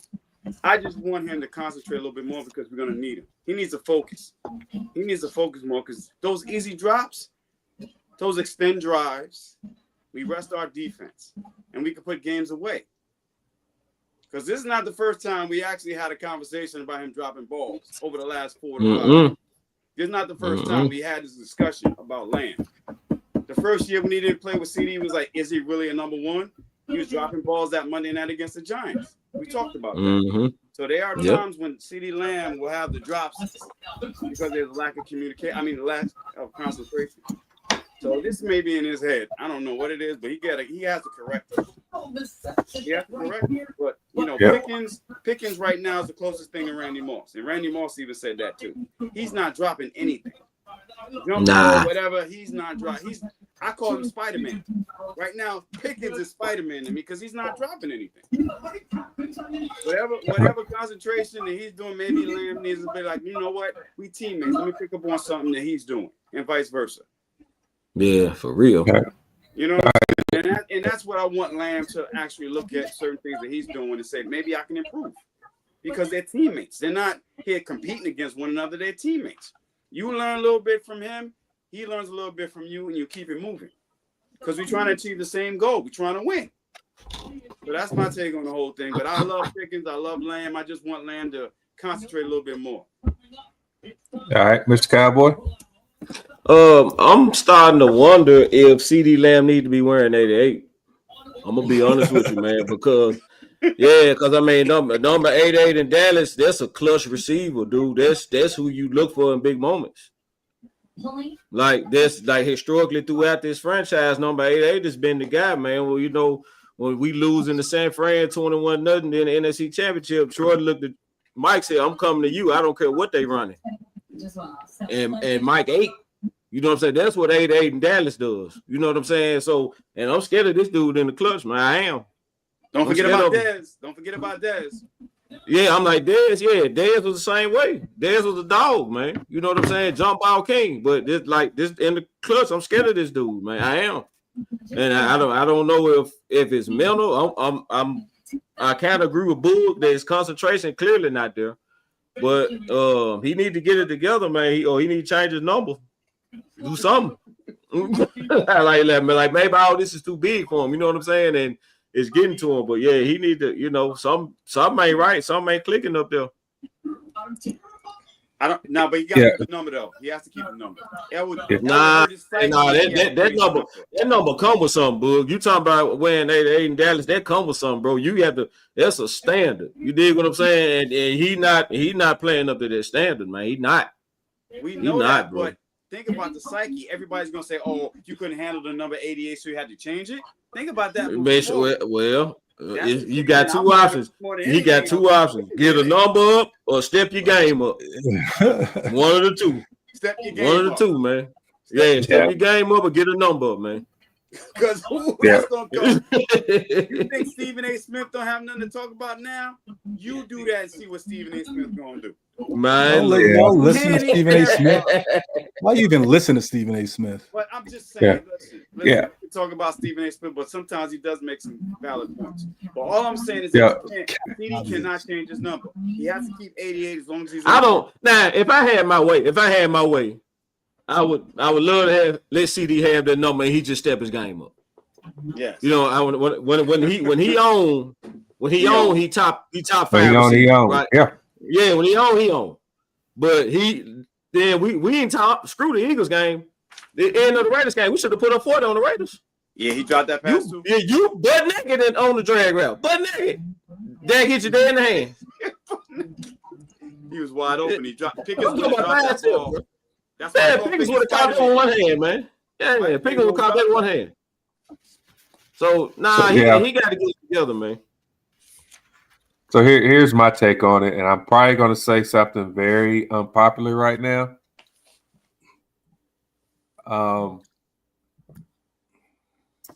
Number Pickens has proven to us that he doesn't need 88 on the field to eat. He has.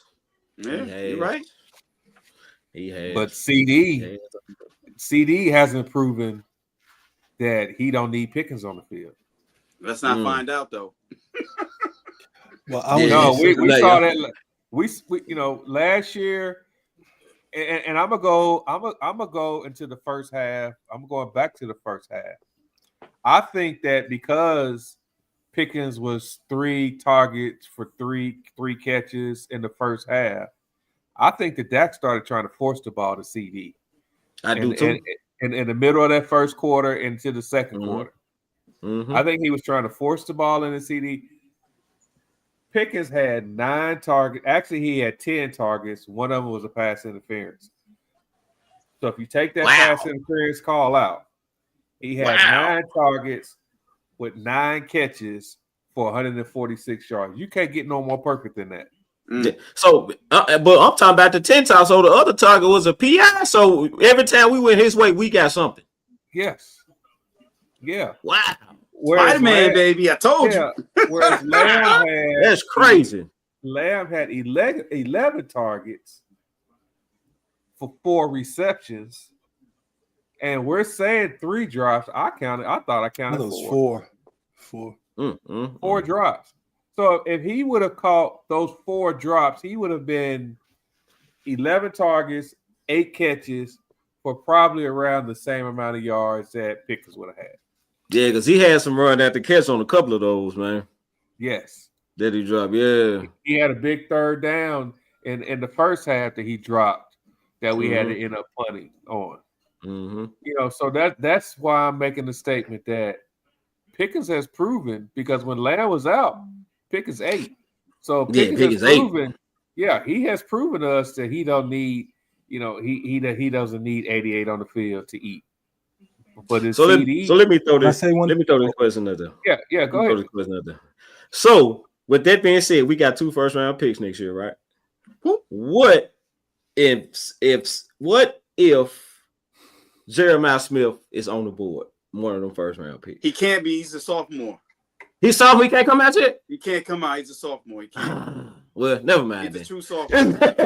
He's a true sophomore. Well, can I say? I want to say one thing. Go ahead. They're talking about put a franchise tag on Pickens, and I'm gonna tell you that's not gonna work. He's not the kind of guy that's gonna, you know, stand for that. So there's gonna be some acrimony one way or the other when it comes with him. And for me, I say sign him, and CD can go. What? Yeah, what is what? I mean, you're gonna put. We're gonna be in the same situation. We're gonna be in the same situation with AJ Brown. It's gonna be too big of a cap hit. It's gonna be too much dead money. Okay. You think he's gonna just sit there and take the tag? Well, they already talked about that already. They already talked about that. It's up to his agent. His agent ain't gonna settle for that. If it's up to his agent, they're gonna fight for tag him, and then you can extend them. That's it. Yeah, he ain't gonna want no tag. He gonna want security. There's nobody in the NFL that wants to be tagged. Nobody. Not especially not an ascending wide receiver that is Moss-like you said. He's not gonna stand for no tag. It's not gonna happen. Listen, he comes to Dallas, right? He improved his image. So he loves playing here.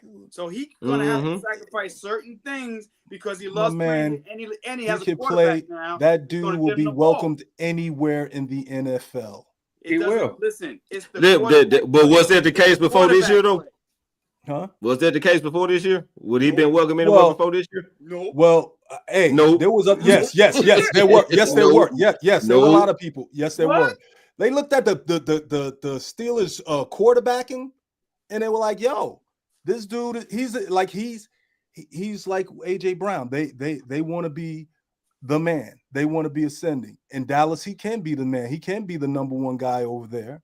And I doubt very seriously he's going to stand there. His agent, he's going to put it off on his agent, of course, but he's going to tell his agent, I ain't taking no damn tag. This guy may be, he may have the most yards at the end of this whole thing at the end of the season.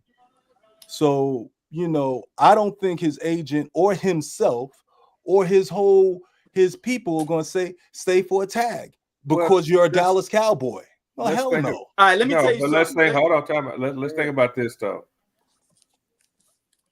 I don't think Jerry's gonna make the same mistake with Pickens that he made with Parsons. It was no mistake with Parsons, though. It was a mistake with Parsons. You can stop the run now. You couldn't stop the run with Parsons. No, what I'm saying is somebody that Jerry really wanted to keep. Jerry wanted to keep Parsons. He wanted to keep Parsons. He wanted to keep Parsons. And we talked about this, but there was some that when Parsons got to talking that shit, you know, outside, and I'll let Nikki go into that part. When you know, because she knows the 411 on that. But Jerry was being petty by letting Parsons go. You know, so I don't think he's going to make the mistake. And Jerry has said that he wants to sign Pickens. Okay, So that's what I'm saying. I think that's going to But he ain't going to sign it on tag. Here's another thing. Jerry will be petty to sign Pickens for an extension. Why? Because they have the same agent. That's of course. Because Jerry is petty. He's going to say, look, see here, Micah, if you would have just listened to me and followed my lead, you could have got an extension too, just like Pickens did. I'm telling you, Jerry's petty as hell, and he's going to do that. Watch. And CD, and CD can't go nowhere next year for us because he is. If we lost CD, we would. The cap number would be $69 million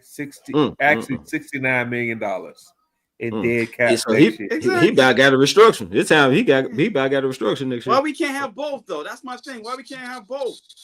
I'm not saying you can't have both. All I said was that Pickens is not going to sign on no franchise tag. He's not going to do it. Nobody in that position would do it. We're going to see. To be determined.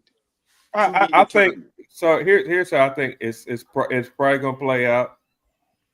If they can't come with an agreement right after the season, that tag, he's gonna get hit. He's gonna get hit with that tag. He's gonna get hit with the tag. It's gonna be and then they're gonna negotiate because he loves. Pickens has expressed himself that he loves playing with Dak. He loves being in Dallas. He loves the team. So Jerry said he just said it Sunday because that's one of the first questions they asked him in the press conference was about Pickens. And Nikki, you can probably elaborate on that. Yeah, he said it. Yeah. That's basically what he said. He said that he said after he said I don't want no 5-3 the fan this morning too. He said that he don't see Pickens playing anywhere else but in Dallas in 2026. He said he's one of my 2 receivers that I have to keep together. Whatever it takes and whatever we need to do to get it done, we will make sure that it happens. Okay. Yeah, well, that goes along with what I'm saying. Yeah. He's going to sign him. It's not going to be a franchise tag. Pickens' agent is not going to settle for that. No, he fight real hard against tags. Yeah. So, you got this ascending player. You'll say he's most like he going to try to actually break the bank, become the number 1 receiver. The timing is there. So I don't know what y'all gonna do with that. You got 2 talented receivers, but we had 2 talented receivers before though. We had Lamb and Cooper. The only reason why Cooper was traded because he wouldn't take the COVID shot. Let's call it what it is. Yeah. I think the difference between this team. I think that we're not building this team for this year. I think we're building this team has been built for next year. Yep. It has. And regardless, we'll go back to the whole we're gonna make the playoffs or not make the playoffs conversation. I think everybody on this panel, with the exception of Jeff and Wayne, us other 4 have all said that we didn't have any expectations for this season. We have 0 expectation for the season. If we do, we do. If we don't, we knew what this roster was at the beginning of the season. Back in August, we said that this roster was not built to win. We knew that. And then when Michael Parsons got traded, we damn sure knew that we weren't going to do anything. And then we went through the first, we played hard against the Eagles. Yes, we did. But every game after that, this defense was horrendous. Terrible. Yes. Terrible. Yes, Lord. Non-existent. Historically bad. And I don't think not one of us on this panel said, you know what, we're still going to make the playoffs. We're still not going to make the playoffs. Now, with our revamped defense, we're saying there's a slim chance. But if we don't make the playoffs, I don't think any of us won't be surprised. But I guarantee you that the team that we're building this year, with the draft picks that we got. Now it's next year's your year. It's usually this year's our year, so now it's next year's our year. I never said that statement. I don't even say. I think it should. You probably, if you have 2 picks, like you said, you should have a strong team. Yeah, but I've never. There's one thing you have never heard come out of my mouth is that this is our year. Never in my whole life have I ever said that. Even when we was 13-3.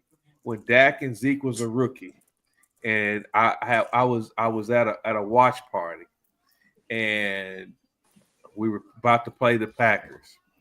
I told somebody then, I said, it's the playoff, it's the NFL, and it's any given Sunday. Mm-hmm. You can't. I think if you want me to be totally honest, I think our best year to have won the Super Bowl was a Dez Ketchuk year. Ooh, yep. Lord. Yeah, that was it right there. That's the only year that I had. Mm-hmm. I had a feeling in my heart that we could have made it to the Super Bowl and won it. Not Dak's rookie year though. That rookie year with no. I didn't have it. Yeah, it was a magical year, but I was one of the few fans that said I didn't think that we was gonna make it to the Super Bowl. Mm. You know. And it wasn't that I didn't think the team was good. It wasn't that I felt like I'm just realistic about it. Do I hope we make it to the playoffs this year? Damn right. Because if we make it in, I think that we're going to be a scary out for somebody. We're going to be. Yes, sir. I agree. I just want to say one thing. I really think y'all getting a false sense of, stuff over the last 2 weeks. These games, you played probably 2 of the worst rushing teams in the NFL. And the next 2 games is going to be such a different experience for you. And then I just really think you should, be thinking about next year, because you're not going to get in. It's just not going to happen. And and I say that because, again, you're putting so much on teams that, our running game is pathetic. The Raiders is probably even worse. They're about the same. And you're putting all this stuff about this 5-man front against teams that haven't run the ball at all year. And you're going to have Kansas City. I think they're getting one of their backs back, I think. They're getting Isaiah Pacheco back. It doesn't matter, though. Everything doesn't matter to you, K-Book. Everything doesn't matter to you. You know what? But they're getting him back. They got a running game. They're on a bit of a roll themselves. Who? And the Chiefs. They just won one game. They won one game, bro. Their game Sunday is the first game they won. Exactly. And so they lost 3 in a row. And then you got to play Detroit. So can I tell you something real quick? Okay, hold on here. Yeah, you said they won 2 in a row, and you Giants should have beat Detroit, man. I watched that game too. The Giants was lighting them up, and we're better than them. Yeah, Giants was lighting them. Jameis Winston was lighting them up. I'm telling you guys is Jameis Winston threw for a touchdown, caught a touchdown. Don't put so much weight in the last 2 weeks. That's all I'm Listen, telling we you. have a championship I'm just telling you offense. now. Our defense is okay. We just needed to be middle of the pack, but we have a championship offense. So why can't we? I'm just going to say, and I hope I get this invitation the next 2 weeks. I just hope. You're only as good as your last game, right? Thank you. What's going to be said? No. I'm not talking about the Eagles and the Cowboys. I'm talking about you're only as good as your last game. Did not Kansas City struggle against Indy? Yes. Indy is one of the top teams in the league. Did that? I don't think Indy's one of the top teams. What are you talking about? Let me finish.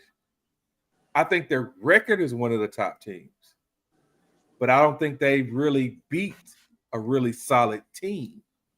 Yeah, because Pittsburgh had that way with them. Yeah, tell me what team that tell me what solid team that they beat. I would have to look and see, man. Okay. All I know Pittsburgh is had that way with them. That Pittsburgh game kind of got my attention. Right. So let's go to Detroit. The only thing I'm trying to say. Hold on. I hear what you're saying, but let's go to Detroit and the Giants. Jahmyr Gibbs had a hell of a game. Yeah, he did. 200 something yards rushing, right? But they still struggled against the fucking Giants. Yep. They had to take them Jameis overtime. Winston, bro. Jameis Winston. Jameis Winston. So you're only as good as your last game. Mr. 40. Yeah, I'm like, are y'all gonna invite me next week? That's what I want to. Are y'all gonna invite me back next week? This. Or are you gonna see if y'all win or not, and then invite me on? No, this has nothing to do with whether you win. I just asked you a question. I ain't got the answer. I haven't got the answer yet. We not running. We don't have no. We have no problem with you coming back. Okay. That's what. Okay. That's we what have no problem. Yeah, I want to see. I want to see what you say if we lock the Chiefs running game up. I want to see what you say then. Okay, if you do, I want to see what you say then. I'll say. I want to see what you say then. And I'll say that's the second team y'all beat that's over 500. If you do that, but I just want to know y'all answer my question. That's all. That's all I wanted to know. We're a different team. We're a different team with Q. We're a different team with Q, Overshown, Revel, Wilson. We're a different team now. Wayne, it's not the same team we were. That's it. That defense is totally different. You gotta understand that. We got newcomers coming. We had trades. We had people coming back from IR. So we're a different team. So it's the same thing with you guys. It's the same game. It's the same thing with you guys' defense. Our defense did improve with Phillips. Yes. Yeah, Phillips is a beast. Yes, I'm gonna give you that. We were still winning games without him. But you were winning games, but your defense was a beast when that guy came on the field. When he got it changed perspective of your whole defense. But we also added Nakobe Dean was out. The other outside linebacker was out. Guys were out. So that's what K Boogie and them were saying. I just said the same thing though. We got players back. We got players back from injury. Okay. We're saying the same thing that you're saying. Like I said, I'll see y'all next week. I'll see y'all over the next week. Overshown is better than Nakobe Dean. I'll see y'all over the next. Yeah, okay. I guarantee this is what happens, and this is why when I call y'all delusional, y'all win a couple games, and all of a sudden your players are better than this players. Your players are better than that players. These players are so good. Did we say that we had any players good? We said we got players. I said Overshown was better than Nakobe Dean. Okay. I said that. Okay. And I stand on that. I'm not wavering from that. I'll stand on that. I hope you're standing on the brakes there, K-Book. What'd you say? I said, I hope you're standing on the brakes because I don't want you to pump them. I want you to move to a screeching halt with that shit. Jeff, if Overshown was not injured, this is the delusional stuff that I talk about all the time. He's a better playmaker than Nakobe Dean. Y'all know that. I'm not trying to hear that.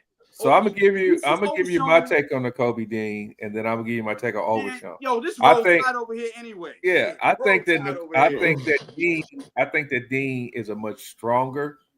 I think he's much stronger than Overshown. I think he's a better pass rusher than Overshown.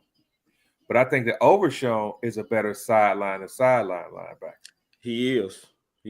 I think he's probably going to be a better coverage than Dean is. Mm-hmm. What? Yeah. No. Overshown. Yeah. Oh my God. I say he's going to be a better coverage. He has the speed. He'll be a better coverage linebacker. I'm giving you your props on Dean. I think he's stronger and a better pass rusher. Okay, now, watch this, Sean. Watch this, Sean. Wayne, let me ask you a question, Wayne. Who covers better, a safety or a linebacker? Which one would you think covers better, a safety or a linebacker? I know where you're going with this. I would think that a safety is a secondary player. He would cover better wide receiver. Okay, Overshown is a converted safety. Okay. That's why I asked you that. So what difference does that make? Thank you very much. Thank you very much. So he changed his position. That means he's better. He changed his position. That means he's better than the other guy. Your logic sometimes is just mind-boggling. Coverage. This is the same guy who talked to me, looked me in the face, and talked about choking while he's wearing a Dallas Cowboys jersey. Come on, man. Yeah, because going 10-1 and losing the division is choking. being up 21 to nothing and losing and not sniffing an NFC championship in 3 decades is choking too. We just talking about players and whatever. But what I'm trying to tell you is it happens all the time. You'll win a little something, and then now it's better than this, and you're better than that. Relax. Stay in your lane. You're a all the man said was Overshown was a better coverage. That's all the man said, bro. And I disagreed. You can disagree. And you talking about his position. Who cares? No, but you made my point for me. I appreciate you, though. You had no point. You had no point. There's no proof. You made my point. He changed his position. All right, so you know what? This has been a very, very entertaining, very entertaining show today. Yeah. So we're gonna go into our picks because technically it's getting close to old man time. So we're gonna go into our picks for the week. Can we start with the? Give me a break. Go ahead. I'm sorry. We're gonna put the Eagles and the Cowboys last. That's how we do. That's how we do it here. I hear you. Sure. That's how we do it here. So we're gonna have the Eagles and the Cowboys last. We are on week number 13. 13. Yep. All right. So Thanksgiving. I gotta get my picks in. You got Green Bay at Detroit. Ooh. Detroit is favored by 2.5 points. It's almost a pick 'em there. They get the home team 3 off the muscle. Do y'all trust Jared Goff against that front? Nope. Jared Goff been looking a little scary lately, man. He have.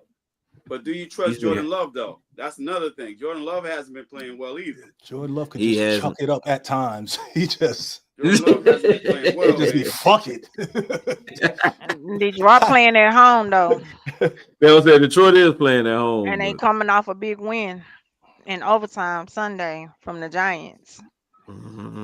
Jordan Love been iffy these last couple of games. Yeah, really, both. I think both of them been iffy. Both of them, both of them been iffy.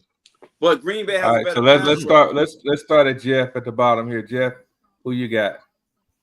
Detroit. He said Detroit. Nikki taking the line. Detroit. Wayne. Detroit. Okay, Mr. Cowboy. I'm gonna go Green Bay, man. I think Parsons make a statement. All right, K Boogie. I'm going Green Bay. Didn't Green Bay beat them the last time they played on Thanksgiving? Not sure. Yeah, they did. I'm taking Green Bay. Green Bay surprised them. That was last year because Detroit. Yeah, Green Bay surprised them. I'm going with Green Bay because I think that Michael Parsons wants to show the world and Jerry Jones that he didn't win this trade. Yeah, that's been the chatter. Yeah, that's the chatter. That's the chatter. And you know, Michael Parsons don't mind challenging. But he can't do it for just one game. Yeah, but anyway. Listen, it's one game right before the Cowboys play, so you know how that goes. I'm going Detroit because I think Detroit has a better offensive line. So let's go Cincinnati at Baltimore. K Boogie. The Ravens. Rich Cowboy. Hey man, Joe Burrow back. Yep, Joe Burrow back. Joe Burrow is back. Joe Burrow back, man. Yeah. I'm gonna go Baltimore. I think Joe will be a little rusty. Yeah. I'm gonna go Baltimore. I think Baltimore gonna win the division. Though. Yeah, that's another thing too. Them boys are terrible on defense. And Higgins will be coming off of a concussion protocol. So, Nikki, who you got? I'm sorry, Baltimore. Wayne. Did I ask you? Oh. Baltimore. Wayne, yeah, I'm Raven. Me? Raven. Yeah. Yeah, Ravens. I think they found their Baltimore. stride. Okay. And Batman. Yeah, I'm taking Baltimore with no Higgins and Joe being out for the last however long. Mm-hmm. Give me Baltimore. I think Joe gonna be a little rusty. All right. We're going to Sunday's game. We got San Francisco at Cleveland. Shadour's second start. Let's go with go with Batman here. You know what? Give me Carolina. No, they played Carolina last night. Oh, that's right. Who was it? San Francisco, Cleveland. That's right. It's still a C. Give me Shador and Cleveland. Okay, Nikki. Oh, they playing in San Francisco? No, they playing in Cleveland. Miles Garrett coming for Purdy. Yeah, Miles Garrett might have him. Man, did Purdy look bad last night? Oh my God, he looked shouldn't have bad. played last night. He was throwing interceptions on a regular. He do 3 picks last night. It should have been 4 on a regular. But I don't know. I still feel like Niners got a little bit more on the Cleveland side. But you know what? I'm a rock with Shador. I'm gonna give him a chance. I'm gonna rock with Shador. All right, Wayne. I'm going with Garrett, and I'm banking that he's gonna be the game record that he is, and get to golf. And there's gonna be a lot of tip passes and ill-advised throws, and I think that that's going to be just enough for Shador to get a couple of touchdowns this week. Some short fields for him to get some touchdowns. Right. All right, Mr. Cowboy. Yeah, I have Wayne's having. I have Wayne's having. All right, I like that. Hey, we agree on something. Yeah, we agree on something. Hey, Boogie. Yeah, you know what? I was torn, but I'm going to pick the Browns because of their running game. Even though I think McCaffrey's going to go off. McCaffrey's going to go off, but the Browns have a two-headed monster at running back. They do. That's all that they need, and it might rain or snow in Cleveland. Yeah. And the last time the 49ers played Cleveland away, they lost. So I'm gonna go with the Browns. All right, so we got a sweep there. I'm going with the Browns because I feel like that they have a better defense than San Francisco. San Francisco's their dogs are hurt. Yeah, they are. Yeah, their dogs are out. So I'm going with Cleveland. Yeah. All right, we got I really only have to pick this one. Jacksonville at Tennessee. I kind of think I know where everybody's going with this game. Jacksonville. Duval. I like sunshine. Oh. All right. All right, let's go with Houston at Indianapolis. This is a spicy one here. Yeah. Two dome teams. CJ Stroud back. But CJ Stroud ain't the one goddamn winning. That's right, it's Mills. Nah. It's that defense. That's that defense. That defense and nasty, Mills. Where they playing at? They playing Indy. They playing in Indy. Ooh. They're both dome teams, so it doesn't really. Ooh. Yeah, they both dome teams. And Indy don't have a bad defense. No. And they got the number 1 running back. Yeah. They do. And they didn't run him enough last week. And they didn't run him enough last week. That's what happened. They stopped running the ball. So Danny Dimes is going back to Danny Dimes too. So you think so? Nah, I don't know. But I think that New York Daniel Jones gonna pull up, man. Yeah, Danny Dimes. That's what I said. Danny Dimes going back. Yeah, you right. Yeah, Danny Dimes. Yeah, Danny Dimes gonna pull up. But I'm not confident in CJ Stroud coming back. I'm not confident in him because he wasn't looking good even before he had the concussions. Nah, he wouldn't. Yeah. So I'm not confident. I'm going Indy. I'm going Indy because I think they're gonna run Jonathan Taylor 35 times. You know, I'm going with the majority. I watched Texans play that last game, and their defense is tough. It is ridiculous. Man, they terrible. Man, their defense is beasting. My God. And I'm going to lean towards them. I'm going to lean towards Texans. We had their defense and our offense. Ooh, woo. The defense is ridiculous. Yeah. I don't know. Jonathan Taylor. I'm not leaning. Taylor. That's the only thing. And I think he would go off. Yeah, I think they at home. I just think like I said, this gonna be CJ Stroud first game back in a couple of games, and he wasn't already playing good before they left. And I gotta think about it. Indy's defense ain't that bad either. That's what And I'm this is a saying. good team. And ain't this a division game? Yes, Yeah. it is. It is. Yeah, it's a They division Who you game. got? Yeah, who you got, Jeff? Now too? So I'm lone wolfing it, I think. No, Yeah, who you- I'm taking Houston. I just don't Okay. think that. I think Indy is finally getting exposed. I think we'll see the real Daniel Jones come right on back. I don't care Okay. how much they give it to Jonathan Taylor, right? That'll help, but you can't unfix But what if they can't run it, Danny then they Wood gonna Nichols rely is on him to pass. If they can't run it, they gonna rely on him to pass, and that's when he gonna turn back into Daniel Jones. Don't do that. Don't depend on him to throw you into a win. Don't do it. All right. The next game, I don't think there's really too much discussion about. We got New Orleans at Miami, so yeah. Shit, they don't even. I don't who even cares? care. That's They don't pick even 'em. matter. Yeah, who cares? Yeah. But I'm damn sure I ain't picking the Saints. We know. All right, the next one is kind of the same. Atlanta at New York at the Jets. Sorry. But That that may be could closer. be a little spicy though. It's a pick'em Yeah. game though. It's a pick'em game. Is it? Yeah. I picked the Falcons. That's at 1 o'clock.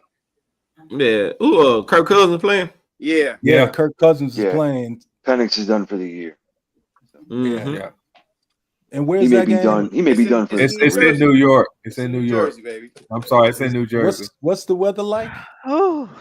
It's gonna be like 40 degrees outside. 40, Oh, it's gonna 45 be degrees. decent. It ain't It ain't gonna gonna be too bad. So I don't know. Yeah, I'm going Atlanta. Yeah. I take Kirk Cousins. I'm gonna take Kirk. They've got to start running Bijan Robinson again. Exactly. Yeah, they do. Yeah, they they do. do. Man. So I'll if they run him, I'll go Atlanta. They don't. this We next- I'm taking the Jets. okay. Okay. I'm taking the He's Jets. long- Even after letting Quentin Williams go, right? The defense for New York has looked serviceable. His Mhm. brother playing linebacker. His brother playing middle linebacker. I don't feel like brother's so mad. even with Kirko coming back, I just don't feel like Atlanta has enough What you to doing, really Dick? make any splashes. And I like what the Jets are doing right now. No, ma'am. So, Don't Okay. forget though, because Tampa Bay lose again, Atlanta wins, they'd be one game out. oh yeah, the South is wild right now. I mean, Carolina is right there, tied for first place. Yeah. Carolina right there. But Carolina gonna lose to the Rams though, so there you go. No doubt. Well, you got Arizona and Tampa next. Ooh. I'm taking Tampa. Baker's Still hurt. taking Tampa. Even if Baker's hurt, I'm Baker's taking Yeah, not Tampa. Baker playing, out, right? right? Yeah, Yeah, Baker Baker hurt. No, he said he Baker's might hurt. play. Who's their backup? Teddy Teddy Bridgewater. B. Oh, Teddy Teddy- Bridgewater. Yeah, Teddy B. Teddy Two Hands, Two Wait, Gloves. they put in they're gonna put Bridgewater in and not Kyle Trask? Teddy Pendergrass. Yeah, they had put him in last week. Yeah, they put him in last week. Yeah. Teddy B came in when Baker went out. Give me the Bucks. Okay. K Boogie already mentioned the Rams at Carolina. I think we sleep. I don't know. Matthew Stafford's playing lights out right now, man. Oh, He's man. the best quarterback you Yeah. ask me. That whole, That's who he's the I'm best scared quarterback. of. That's That whole your ass. offense. That whole Yeah, offense is that's violent. that's a scary team, The man. Yeah, defense not playing bad either, though. Nah, but they offense is really clicking. Yeah, Yep. Devontae Adams showing out. they have Yeah. an McVay they a have bad a boy, play man. call. They have a play caller on their team. Yeah, Yeah. McVay a bad boy. Yeah, Sean McVay, yeah, he a bad boy. Yeah. I want Carolina to win, but I know LA will. Where's we back on Carolina? He want that. And that's what you just said? Nah, I need Carolina to lose. I need them to keep losing. They have the tiebreak over us. So I need them to Yeah, lose. we need them to lose. All right, we Need got them to keep losing. Minnesota at Seattle. That's a easy. no-brainer. Seattle. Yeah, Seattle. Mhm. You got Buffalo at Pittsburgh. Ooh, that's gonna be a nice one right there. Yeah, Buffalo defense Bills. don't travel well, though. Bill signed Brandon Cook today. Sure did. Yeah, But it's their defense, though. The Buffalo defense doesn't travel well, though. Yeah, they defense have been like lacking. So it's Buffalo and So what's who? going on? What's going In on? Pittsburgh. Pittsburgh. What's going on with Aaron Rodgers? We don't He know. is. Is he I out? think they say he's going to try and play this week. I think. Yeah, But, he's Oh, gonna I try think to they say play. that he was going to be out this week. I but don't he remember. still got one Yeah, I bad think hand though. yeah, that's that. His I wrist. I mean, don't. I don't. they said it was a fracture. His wrist on Yeah, his left it hand. is. They said it was a fracture, but I On don't his trust that quarterback non-playing hand. situation. Yeah, I don't trust that quarterback situation, man. But do you trust I don't. Josh Allen though? Josh Allen's been throwing some picks and doing crazy things right now. That's Josh Allen. Well, it's when that defense coming for him. He, it's like when it's a defense coming for him, and his O line ain't really been helping him. They ain't because His Houston O-line. threw a part on him. And the line Houston is threw a part on him, man. the line is Yeah. nothing but 3.5 points. For who? For the Bills. Yeah, the Bills and Pittsburgh. It's only They're 3.5. road favorites by 3.5. Buffalo is favored by 3.5. Ugh. So that says something there. Yeah. No. But I think where they playing at? They playing Pittsburgh. In Pittsburgh. I think I'm gonna still go with the Bills though. I think Yeah, because of give me Aaron Rodgers' situation with his other hand being fractured and all that, that's gonna play a role on how he handled the ball and stuff. Yeah, gonna I get don't cold, trust too. that quarterback situation. Yeah. All right, Buffalo, I'm gonna give you one more shot. All right, the next one is a no-brainer. You got the Raiders at the Chargers. That's easy money for the Chargers. Yeah, that should be an easy game. You know for what? them. You know it might be, but those two teams hate each other. You know, that's And Raiders played the division opponents pretty tough too, because they gave them all they wanted. Say that those two teams are like us in Philly. So Well, I think if Gino cut down on the interceptions and stuff, he ain't got no line. you know, He ain't got nobody to throw to. but he ain't got no line, and he ain't got How nobody to long throw the he got ball no to line? neither. He ain't Yeah, got no receivers neither. if the Raiders put Max Crosby on the Chargers weak side, they're gonna have Herbert's gonna have problems. With Joe Alt being out, Crosby could eat against that left tackle. Shit, that's either side actually. I mean, that's fair. Yeah, but I'm saying even more so if they line him up on the weak side. All right, we got Denver at Washington. I say that's the easy one. Denver. Yeah, Mariota's still in. He's terrible. Even though they're bringing Daniels back to practice, which I don't think they should do at all. I think at this point they just need to let him heal. Yeah, they need to let him heal, man, because that was. That's what they do in Washington, though. That's how they do their quarterbacks in Washington. RG3. That's how they do. That's what they do. Cleveland and Washington is the two that would kill a quarterback. And the Jets. That's where you go to die if you're a quarterback. New York Jets. Yeah. Aaron Rodgers got lucky to get out of New York. Yeah, he did. Yeah. All right, we got New York. We got the Giants and New England. Shit. New England. Hey, this game is going to be more competitive than you think. I'm taking the Patriots, but I think it's gonna come down to I think that game gonna be more competitive than what people think. But I have a quick question before we get off of it. Like, what does this actually say about Russell Wilson that they went back to Jameis Winston? They went to Jameis over Russell, whatever, with Dart going out with the concussion and stuff. I just really wish he would have just went out on a high note and just let it go and went out on a high note. He did go out on a high note. He got paid. Shit, he's in New York. He Party. went on a high note because he threw a record. He threw his had the best game of his career against the Cowboys. Exactly. He's good. Trust me. He's in New York. Sierra's in New York. Yeah. He's good. He don't care. He's all a quarterback. He's good. You know what happened to Russ Wilson? I'm a whip. He really and truly is Mr. Limited now. Yeah. He's not Mr. Unlimited. He's limited. He's cooked. He's done. His career's over. He don't care, man. He's in New York party Yeah. living it up, man. He made New so York much is where he money, wanted man. to He's be. good to go. And look at who his wife is. He's good. Yeah. He's good. He got Sierra. He's good. I wouldn't even worry about playing football. Yeah. All right, let's go to the next one. We're gonna do Chicago at Philly. Whoo! Uh-oh. Well, you know who I'm picking. I don't trust Philly. Caleb Williams on the road. Good call on picking Philly, Mr. Cowboy. I just don't trust Caleb on the road. That's the only thing. And it's Black Friday, and you know how he is. I don't know. And Philly's gonna be upset because they lost to the Cowboys. So yeah, they're gonna be.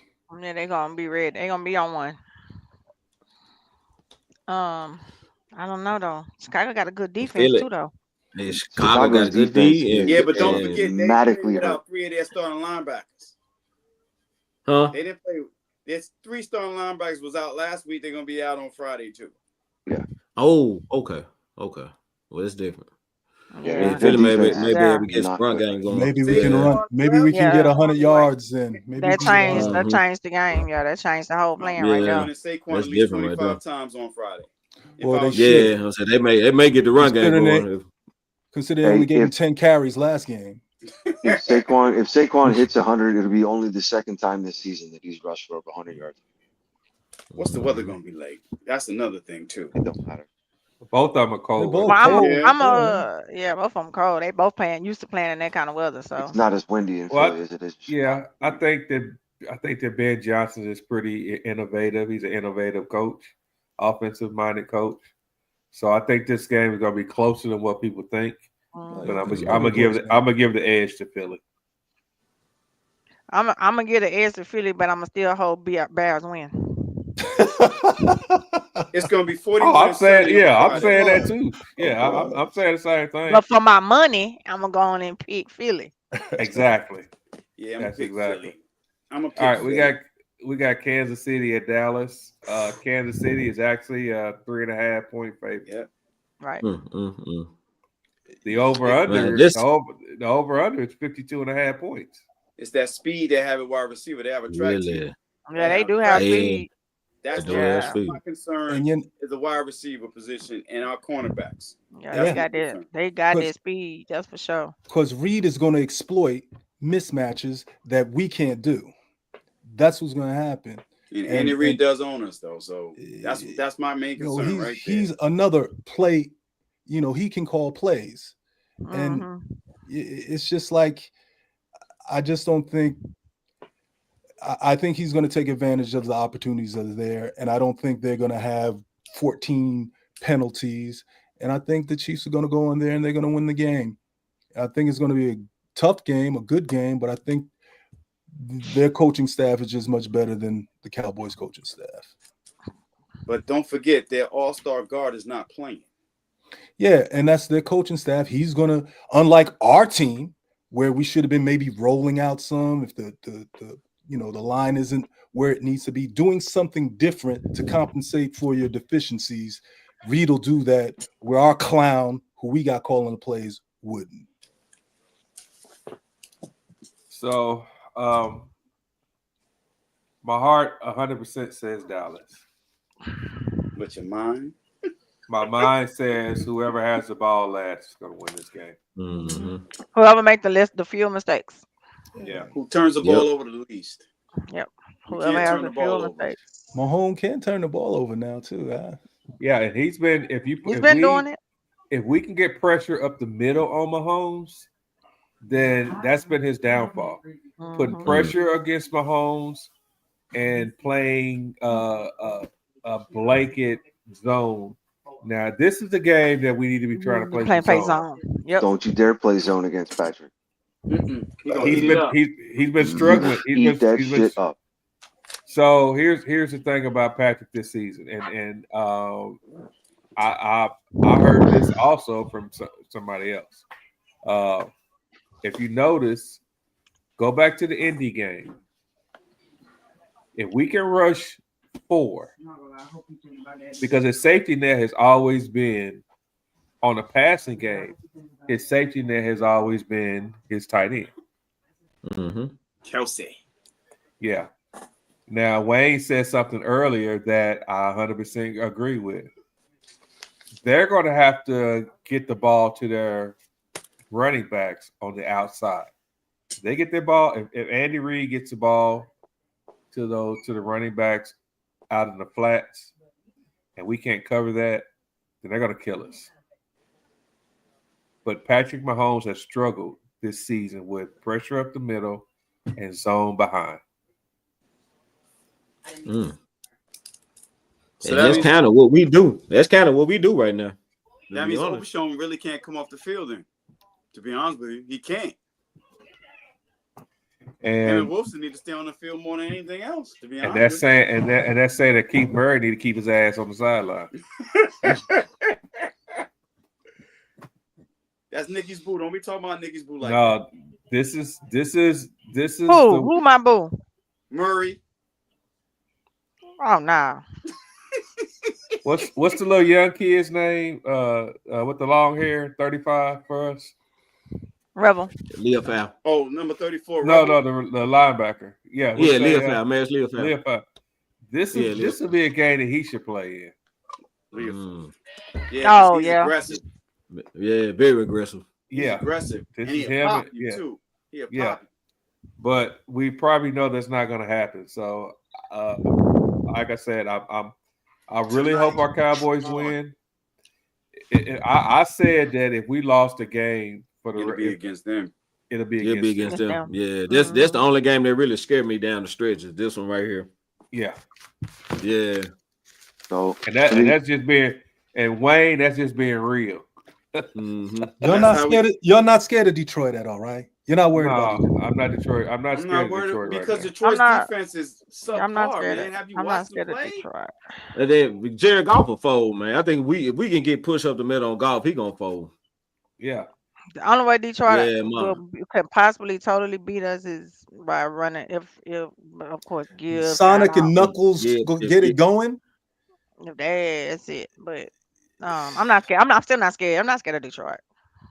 Hey, Sean, let me go back to Kansas City real quick. You guys spend a lot of time talking about your defense stopping their offense. Let's not forget Spags, right? Oh yeah, right. Oh Let's yeah, not forget definitely. who they got as their defensive tackle, right? Yep. Let's And not then forget Chris Jones, right? Let's not forget that side of the ball, your tackle right? is out, right? That's why I said it's not going to be an easy game. Number 4, we lost to him, barely lost to him. That's my only one that really scared me on the other side is that Chris Jones, and that's why I'm like, he's gonna have to get that ball out real quick. Yeah, their Chris linebackers. Jones, the reason why they won. Yeah, this is definitely got to be a game where CD cannot be dropping no damn ball at all. Man, no turkey before the game. Keep the grease off the fingers, bro. Hypnosis. That's the game we need him to concentrate the most. Because this game is similar like last week. If you don't win this game, y'all start talking about next year again. No, we didn't. No, we can lose. We can lose one game out of the. We can lose one game. I'm not talking mathematics, dog. I'm not talking mathematics. I'm talking the rest. But you have to though. But Wayne, that's just the way it is. You have to talk mathematics right now because that's the only thing we have to talk about. Y'all lose this game, and then you go and play Detroit. Come on, man. I'm not worried about Detroit. Y'all got to win straight out. Y'all got to win out. Detroit is not. We can lose one. Years we can lose one. Scared of Detroit. We can lose one and get the last wild card spot. Is that what y'all talking about? We can lose one. That tie fucked y'all up. Have a check. Actually, don't. That tie might help us. Yeah, that tie might help us. It might help. That might help us. How is the tie gonna help you over a win? You're gonna see. You're gonna see. You mean a loss? The tie? No, because it doesn't count as a loss. It don't count as a loss. Exactly. We're not talking about count as a win either. It doesn't. Okay. So go back to when. And Green Bay lost 2 games that they technically needed to win. Well, I don't know how things are going to play out at the end of this. Think about this, Wayne. Think about the game where the kid in Buffalo got hurt, and Hamlin got hurt, and those 2 teams, because of the NFL didn't count that game. Those 2 teams didn't count. They didn't have the extra loss on their records. the seeding So for did. Buffalo was an advantage for them because they didn't have that extra loss on their record. Okay, let's see. You want to look at mathematics? You want to right? flip that paper for us? Flip paper for yourself. Well, I am flipping my paper for myself. I am. Well, I am. It is. Exactly. Well, I'm doing it's kind of too late because this is where the flipping. delusion. This is where the delusion comes in again. Well, It's not. We're not ever delusional. that a tie is going to help you out down the road. That's It a delusional. is. No, it's Because not. it's not a loss. It don't go as a loss. So why you It don't just go, start it watching doesn't football? go as a loss. It's about Here we go again. percentages. It's about percentages. What you're telling me that a tie is just as good as a win? Oh No. my God! Oh, what are you He telling didn't me say then? that. Because of You're the telling time. me- Okay, Wayne. Let me explain it to you like this, Wayne. Let me You explain don't it to you have to like explain this, it to Wayne. me. So we You don't have got to explain it to me. we You got don't have two to explain it to teams. me. We got two teams trying to get the last spot, right? One You team don't have two teams. You have is- many teams. You have many teams trying to get the last spot. That's the point I'm trying to make. Hypothetically, I'm trying to get you to see something. You don't have Hypothetically, we two got teams two getting teams. for that last spot. You're going to have about 4 or 5 teams. They're going to call it in the hunt. You're going to be there. Okay, And you're telling me Okay, that let's go 4 or half, 5. you're telling me Let's say that 4 or 5 tie teams. is going to help you. I'm about I'm to trying to go ahead explain to you and how I'm to help. going to show you something. Yeah, I'm going to do something in a Yeah, minute. I'm Go trying to ahead. explain the how you- past. I'm not saying that it hasn't happened in the past once or twice. Oh my God! Oh my God! That you're going to show me now. I mean, All this right. guy's telling me Easy a math. tie is a It's good easy thing. math, Wayne. Wayne. It's a good thing. It's Stop not about Wayne. easy I'm math. gonna just keep eating my green Oh my Oh, God. you give me some, I want some lollipop greens. I to want take some down. greens. Wayne. What? Wayne. What? They determine if the records are similar. They determine it by the percentage of wins and losses. So let's say that Green Bay has, at the end of the year, has 11 wins, 4 losses, and a tie. If somebody else has 11 wins, 5 losses, Green Bay's gonna get that slot because Thank it's you. the percentage. It's the percentage of win and losses. Okay. That tie is gonna be thrown out the window. Okay. So That's what we're talking about. Yeah, what I'm talking about is reality. That's not going to only be one other team. So That's right the now, reality of it, though. Right now, Right y'all now- not even in that. Y'all not even in the hunt. I don't. Think. Yes, we are. We in Yes, the we hunt. are. We're What is- number We in the 10 hunt. right We in now. the We're Oh, number okay, 10. okay. You're number 10, and the tie helps you at number 10. If you We're didn't number have that tie, 10, if you didn't we have have- that tie, if you didn't have that tie and you had that win, where would y'all be? You wouldn't be in a 10th spot, right? So let, I answer the question. Probably We'll still be in the yeah. 10th spot, Answer though, the- Wayne. We'll still be in the 10th spot, yes. Listen, Because you got teams at 7 and 4 in the 8th and 9th spot. what did Foxy say before? We have no expectations, but we're gonna keep fighting. Y'all have We gonna keep expectations. fighting, This though. is the Wayne, things that Wayne, y'all have expectations. Wayne, listen to me. We're the 10th spot right now. Carolina is number 9. Carolina is 6-6 with a 500 winning percentage. We're 5-5-1 with a 500 winning percentage. The only reason why Carolina is over us, it says right here, wins a tiebreaker over Dallas based on head-to-head Yep. win percentage. The head-to-head. Okay. And you keep bringing up one team as if there's going to be one team down there left with you and the Dallas Cowboys. That's not going to be the case. There's 6 more games left in the season. I understand. Again, yes, there's 6 more games. There's a lot There's of 6 things more that can- games, and you're counting on this half a game to help this tie. There's to a help lot you? of things that can happen in these 6 games. Yeah, you could All- use 2 in a row. You could use 2 Or in a you- row. Or Oh, you we can can lose win 5 6 in a out of row. 6. Oh, but Or y'all you don't can have win any. 6 in a But row, y'all too. don't have any But y'all don't have any expectations though. But y'all Well, can go Wayne, 6 come in a on, row. let's be You real. have to play the game, Wayne. This is we why got I to call play the y'all game. delusional. Either way you cut the cake, you still got to play the game. We got 6 Exactly. games And, left. and the way we Exactly. playing right now, we can be any team All in I'm this league. saying to you is the tie is not helping you. Says who? Me. Like we don't In we don't know reality. we don't know what these records gonna look like at the end of the I season. know that Wayne. it would be better. You got if it was crystal a ball win. over there? I know you'd be in a better position if it was a win. I know Jeff, that. Of course, we did. Of course, Wayne. Yeah, that goes without saying. Yeah, that's all I'm saying. Hold on, When you time say out. that can help me, that tie can really help me. I'm looking at you Mr. dudes like you can't be serious. Smokey. But what he's saying is better than a loss too. It's not as good as a win, but it's better than having a loss. It's much better than a loss. It's better. Yeah, it's better than having a loss. It's better. You're right about that. But you can't be saying it's a good thing. It may help you. It's not going to help you because it may help us. If it get tight down the stretch, that time it could possibly get us in. Hey Jeff. Yes. What you got? Yes. Do you remember the year who tied a couple years ago? Philadelphia did. Yeah, I think we did do. I think we did. And how did that help y'all, hurt y'all? I honestly don't remember. Nobody remembers a fucking tie. That's why nobody remembers it except you guys. No, you because you want to keep bringing it up. I bring it up because I bring it up because you have a tall task ahead of you. You basically gotta. Y'all say y'all got one more loss, but in actuality, Wayne, listen. I want you to listen to the 7th team has 4 losses. The 8th team has 4 losses. The 9th team has 6 losses. We have 5 losses.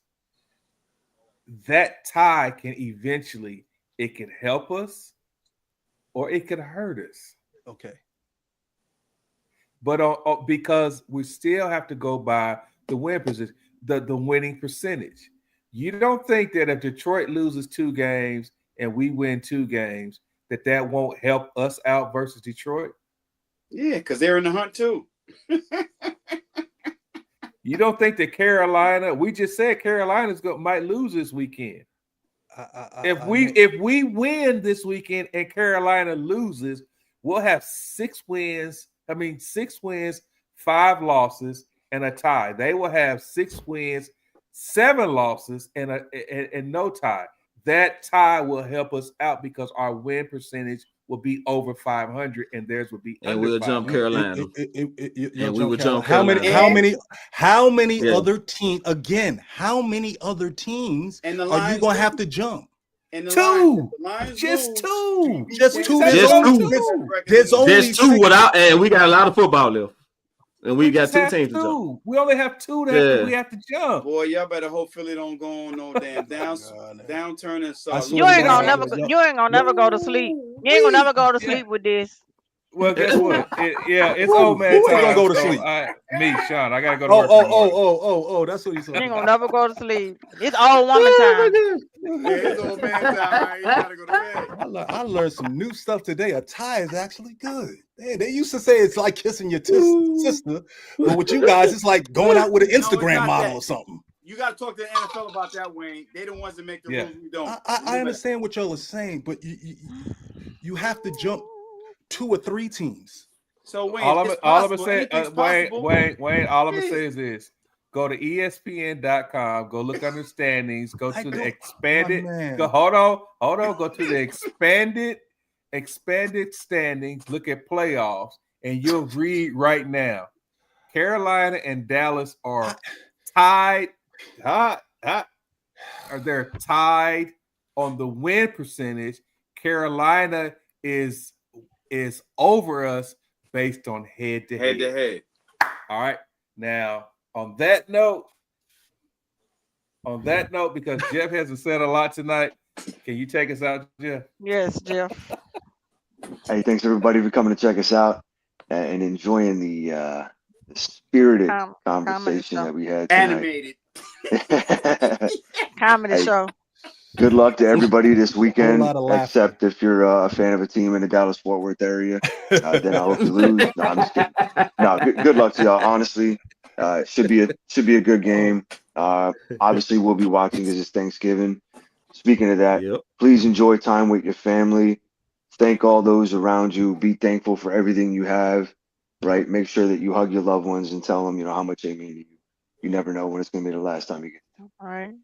Yes, right. That's all for real. Everybody got something to be grateful for. So everybody, let's just be great. Let's be grateful and thank God for what we have, and honestly for what we don't have. Because what we don't have, we know he's still a way maker. So yeah, Wayne, you better hope we don't face you in the playoff.